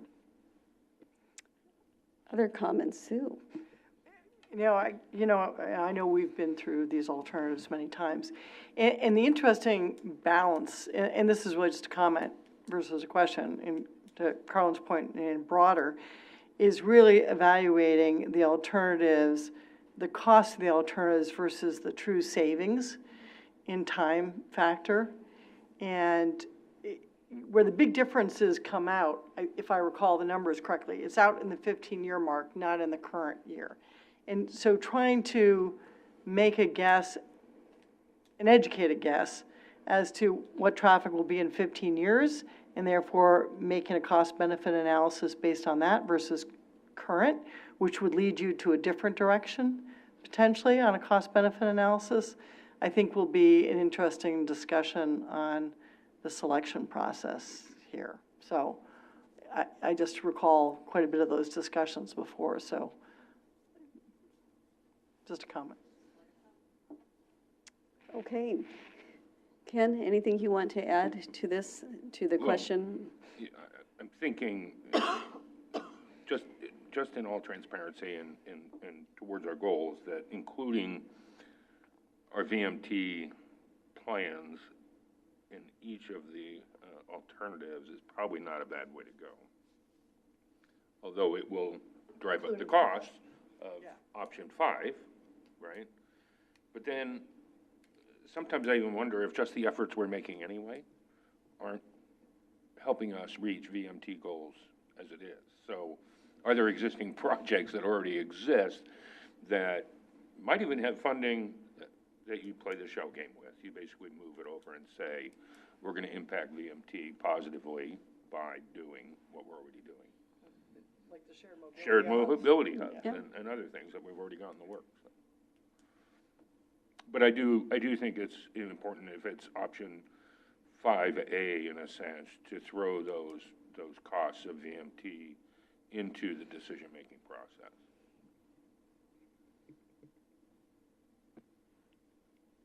Okay, other comments on that?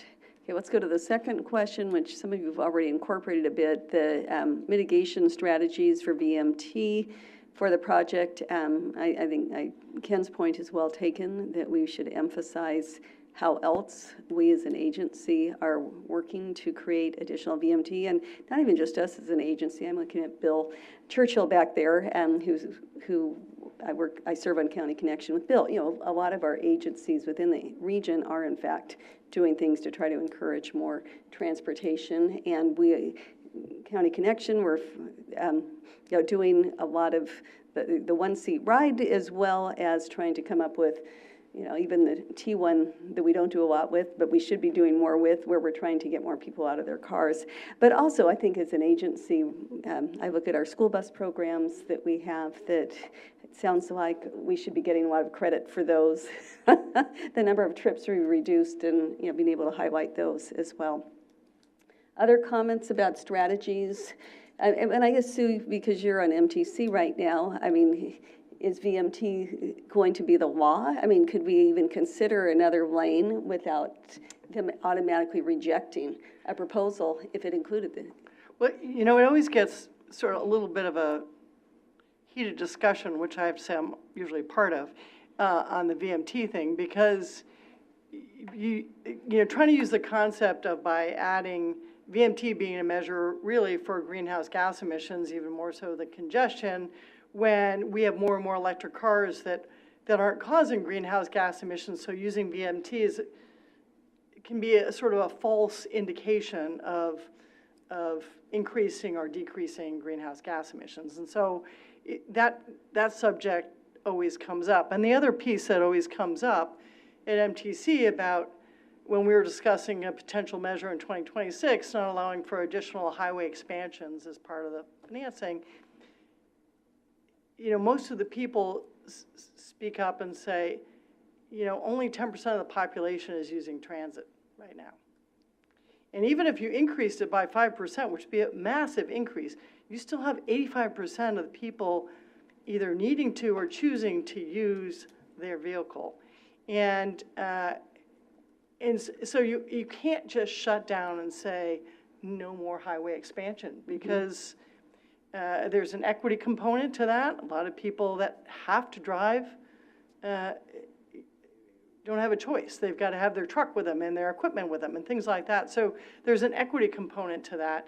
And this comes up with toll lanes as well, the equity component. So there's MTC, I have to say, never settles on an answer to this, because there's so many variables. And VMT, I think, was developed still when most people were driving gas vehicles, and it hasn't really taken into account the change to electric vehicles, especially in this state.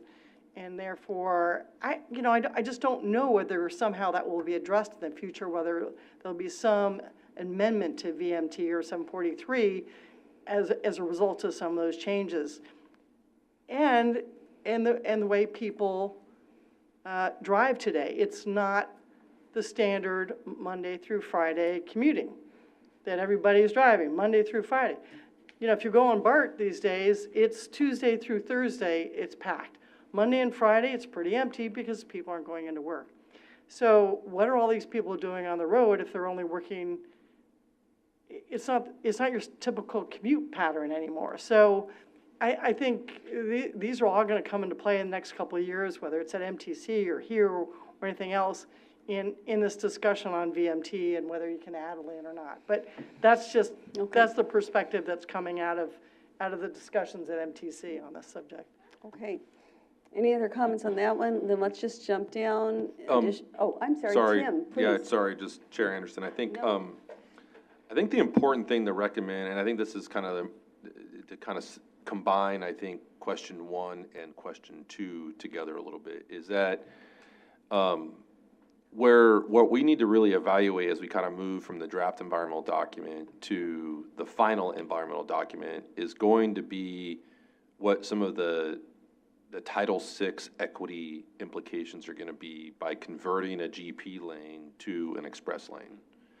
And currently, Caltrans's Title VI approach and their policies doesn't really get into the details of that. And I think that's going to be something we're going to, as we look to explore how we're converting a free lane to an express lane, this goes alongside the same conversation about all-lane tolling or congestion pricing, about if you're going to take something away, how are you going to replace it?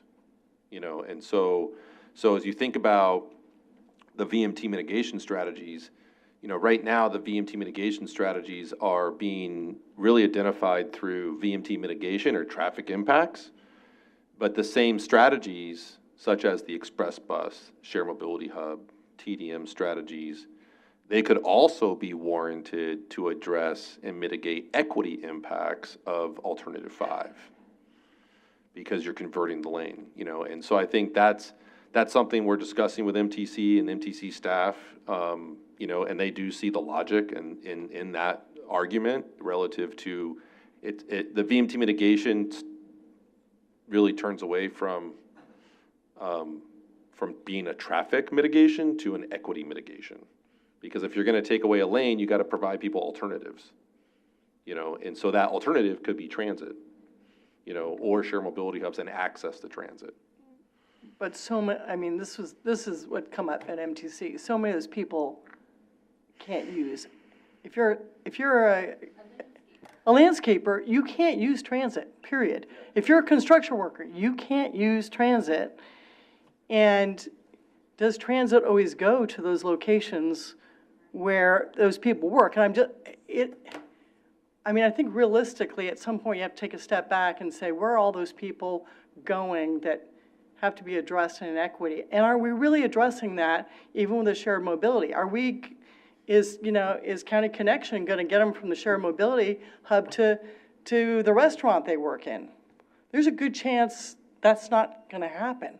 And so I think we have to be really realistic when we use that to say it's going to be an equity mitigation. I don't see that in the current travel patterns that we're seeing. I'm not sure that that's going to be able to do it. Well, I think the combination would be the TDM programs, because you would give the plumber that needs to use the express lane some sort of, you know, low income or discount to the express lanes, you know, so it's a combination. Yeah, it's very much like a holistic equity approach to the corridor. So I think it's a combination of TDM strategies, you know, discounts and for the express lanes, as well as transit. You know, so it's definitely more of a, and so I think that strategy, you know, that equity mitigation strategy would have to be evaluated if Alternative 5 were going to be selected.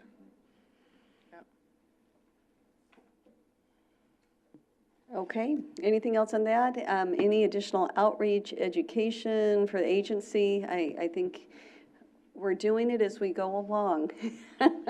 and that's all we can do. And so I think, you know, at every city council meeting, pull out the videos so anyone watching can have that. It's just going to be challenging. I love the video on the braided ramps, because the previous videos did not do a good job on the braided ramps. That was a good one. I like that one much better, so thank you.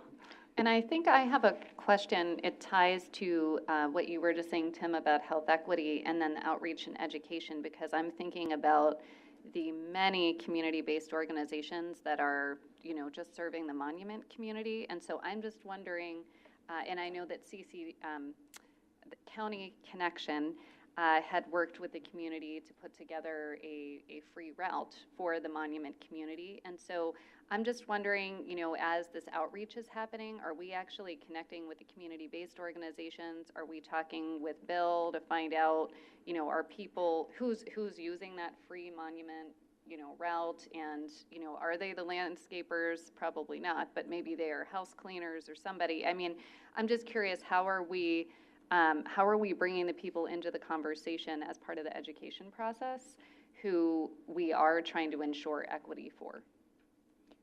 Yeah, absolutely.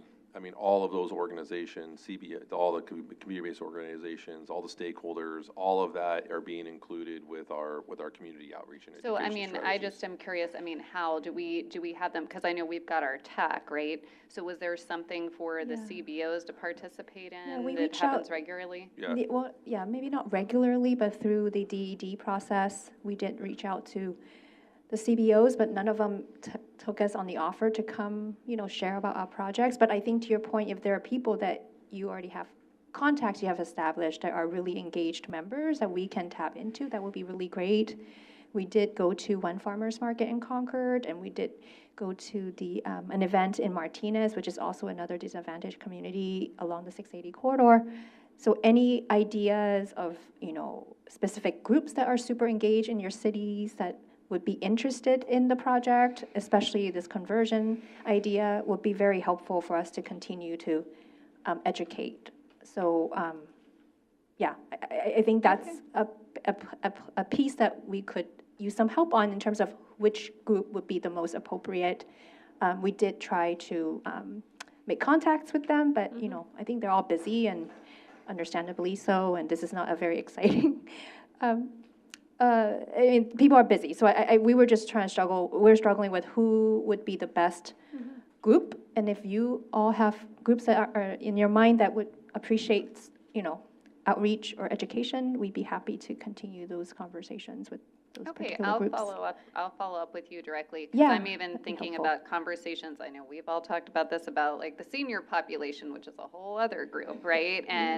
And transportation issues that they have, and I'm even trying to think about people that are, like trying to get to, how are they using the bus system? I mean, are they going to food pantries, or I just, so I will follow up with you, Stephanie, thank you. That'll be helpful, thanks. Okay, and any public comment in the room? Any public comment on Zoom? No public comment, written or verbal. Okay, so now, how much time do we don't have that much time left. We're getting toward the end. I was hoping we would end in the next 4 minutes, but let's see how quickly we can go. So I think we do have one more informational item. I think Stephanie, Matt, John are going to provide a brief update on our 680 comprehensive multimodal, which is always a tongue twister, corridor plan. Yeah, just call it CMCP. But before you start, just to maybe elevate the importance of this item. This item right here, this plan, is what makes us eligible for state funding. So in order for us to apply for solutions and congested corridor funding, we have to have an approved CMCP. I had to look at the acronym myself. CMCP. Approved by Caltrans in order to be eligible to apply for those funds. And so I think, and this item and this process is really garnering input, which is all required as part of the process to be eligible, and to get the document approved. So I just want to make sure. We will not take it lightly, Tim, okay? You don't have to speak at 2 times speed. We'll listen. No. Thanks for the intro, Tim. Good evening. My name is Zhang Shu. I'm the acting office chief for multimodal system planning at Caltrans District 4. So I'm here to talk about the I-680 CMCP. First off, I'm glad to report that we have completed a draft final document. I'm here to talk about some of the highlights of the document. But before I do that, I do want to go over some of the CMCP basics. So first, what is a CMCP? The CMCP really aims to do 2 things. First, to comprehensively identify corridor needs, and then second, recommend projects through a collaborative process to address those needs. I should emphasize the CMCP is a corridor plan, so a planning document, not a project. That's a very common confusion we have. So why are we developing a CMCP? The reason is twofold. First, Caltrans is required by law to develop long-term plan to identify projects. And second, as Tim was alluding to, we're trying to qualify the northbound express lane project for this round of SB1 funding. So that's the main reason why we're doing a CMCP for the 680 corridor right now. Quick overview of the corridor. The study limits include the entire 680 freeway main line and the ramps local arterials in the vicinity of the freeway, rail and transit, bike and pedestrian facilities, parking ride lots, and shared mobility hubs. Here's the overall CMCP schedule. Excuse me. As you can see, we started the CMCP process back in 2022, and now we're almost at the finish line. So the CMCP is guided by these 7 corridor goals. I won't read them out because they're the same as the Innovate 680 program goals. I would just note that we use these goals to evaluate corridor projects as part of the CMCP development. So now let's talk about the projects. I mentioned during my past presentations that projects came from a variety of sources. So we grouped the projects into several categories. First, we have highway projects, such as the northbound express lane, some aux lane projects, as well as the 680 State Route 4 interchange project. Then we have a technology project package, including the CARM, the CAS, all the acronyms. And then we have transit projects, such as the express bus and the bus on shoulder project, which are both part of the Innovate 680 program. We have a very comprehensive list of bike and ped projects, which I will discuss later in this presentation. We have shared mobility hubs, EV charging stations, and last but not least, some study recommendations, including a climate change study that will look at adaptation strategies at the Marina Vista interchange area, because that area is projected to have a sea level rise impact. So here's a map showing some of the projects. I understand this map is a little bit hard to read, so let me just try to highlight some of the projects for you. So you will see a yellow line along the 680 corridor. That's really the technology package of projects.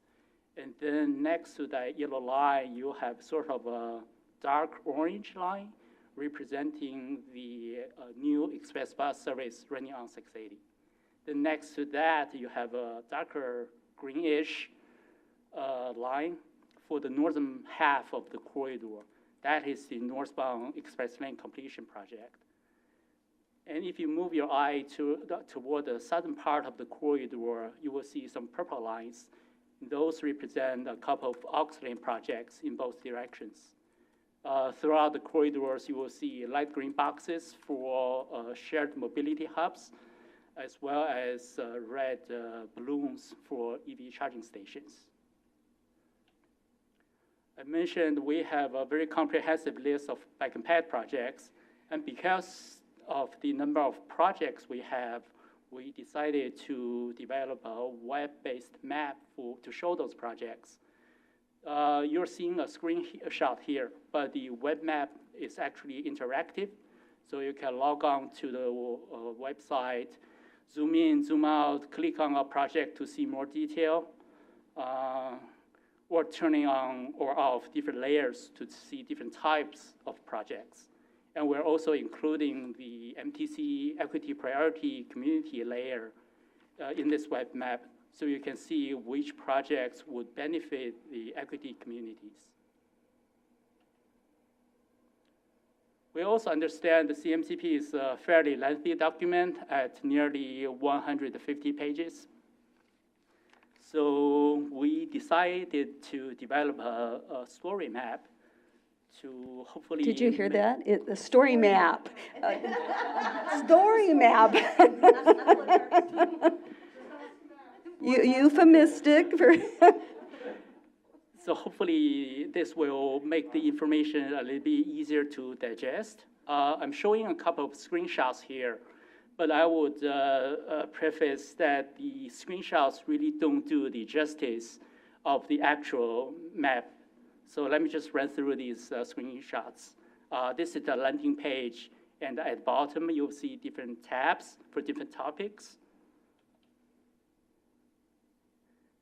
We have an introduction to the CMCP itself, some photos to showcase different modes of transportation in the corridor, And you will see a small arrow toward the right.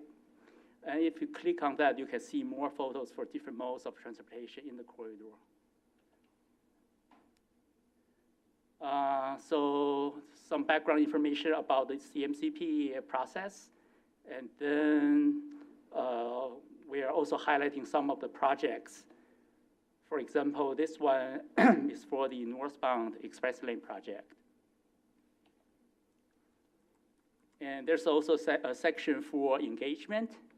Showing on this screenshot is the San Farmers Market event that we attended last July.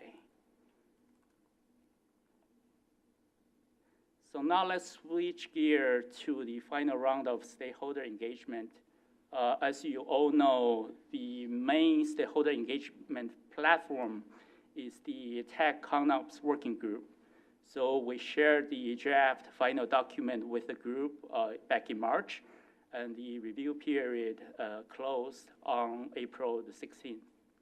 And then we also presented the final CMCP to 3 CCTA committees, including the countywide Bike and Ped Advisory Committee on March 25th, the Citizens Advisory Committee on March 27th, and the Paratransit Coordinating Council on May the 20th. So some of the feedback we received, overall the presentations went very well. They were well received, and the committee members were very much engaged. In terms of the comments and questions we got during these meetings, first, there was still some confusion between the CMCP, which is a planning document, and the projects being recommended by this planning document. So there were questions on project impacts, the environmental review process, and the project analysis, such as the benefit cost analysis. So we were able to clarify that the CMCP is really just a planning document, and the projects being recommended will go through their own development process with project level analysis and information. And there were also several questions regarding project funding and implementation. I mentioned already that the CMCP will qualify projects for SB1 Solutions for Congested Corridors program. But I should note the CMCP is really funding agnostic, so which means we can really support any sort of funding application. And we actually believe the CMCP will help with the funding application by making the projects more competitive, because the CMCP is really about laying out the overall corridor vision and what projects we can do to help achieve that vision. So if a project sponsor can really tell the story in their funding applications, that will increase their chance of getting funded. Bike and Ped projects received a lot of attention as well. We actually received suggestions on bike parking, complete intersections, which means having a crosswalk at all 4 legs of an intersection. And also class 3 facilities not being true low stress. So we were able to develop additional information and language to address those issues. Last but not least, there were various minor corrections and text edits, which we were able to incorporate as well. So in terms of the next steps, as I said, we are really trying to finalize the CMCP now. So after that, we will send the document for signatures and approval. And we also need to complete the required CMCP self-certification checklist. And then after that, we still need to remediate the document for ADA compliance.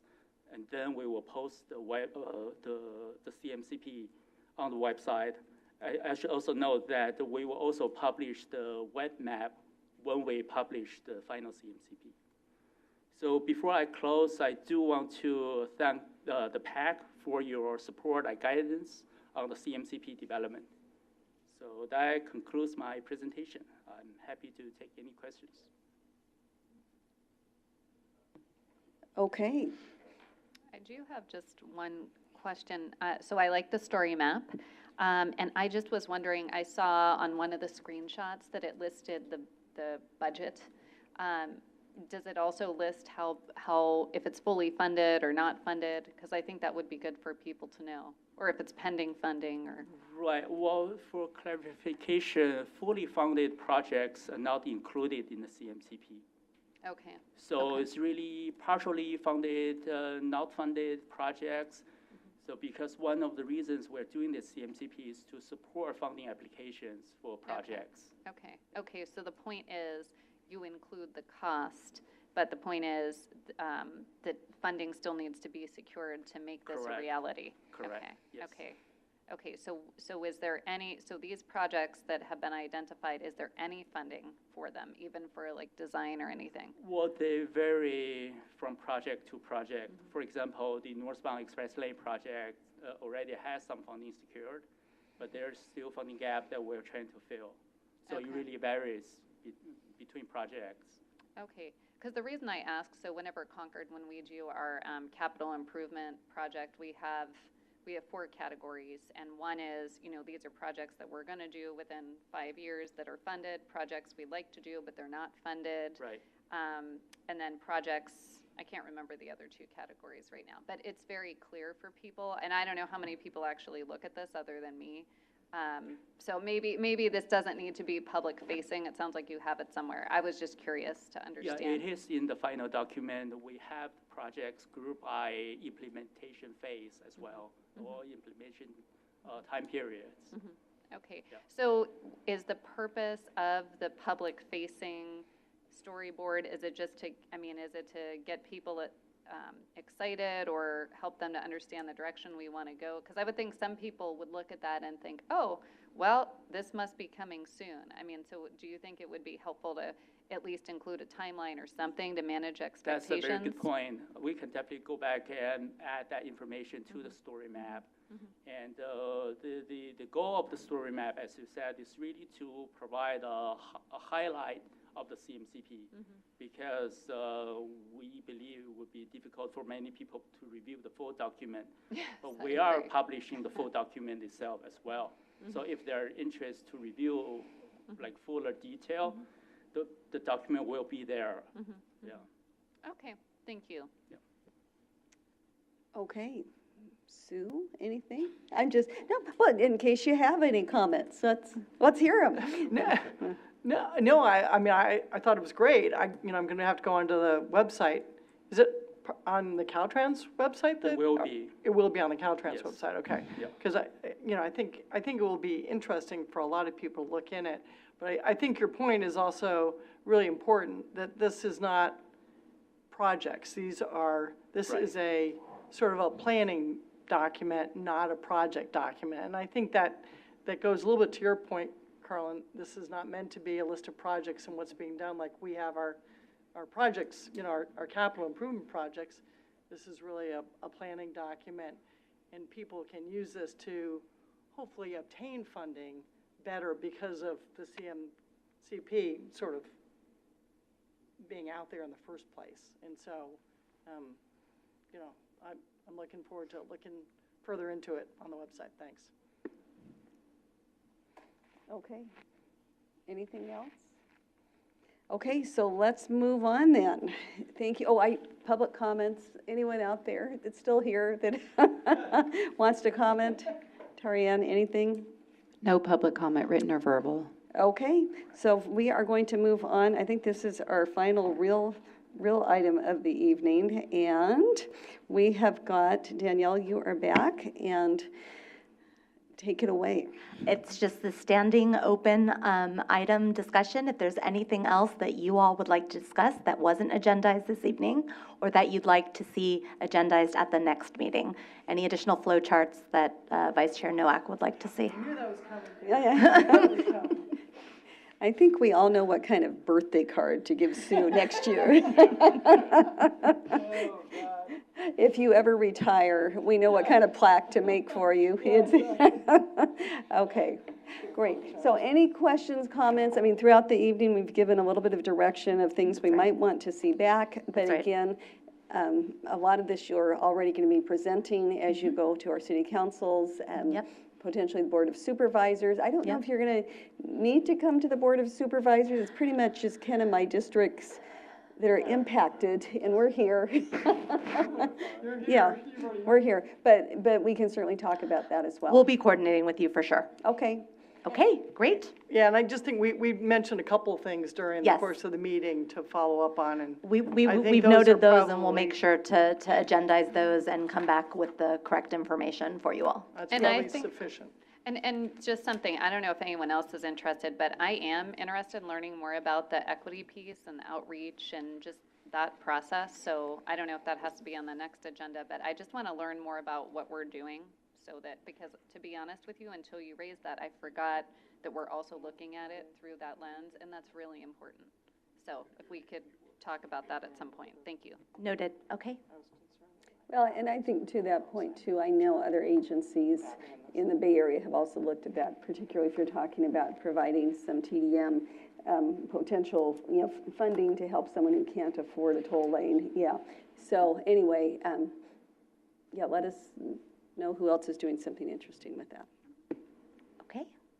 Okay, with that, unless there's any other public comment, I think we're going to stand adjourned, and thank you all for hanging in there for a longer than I intended meeting, but we got through a lot of stuff.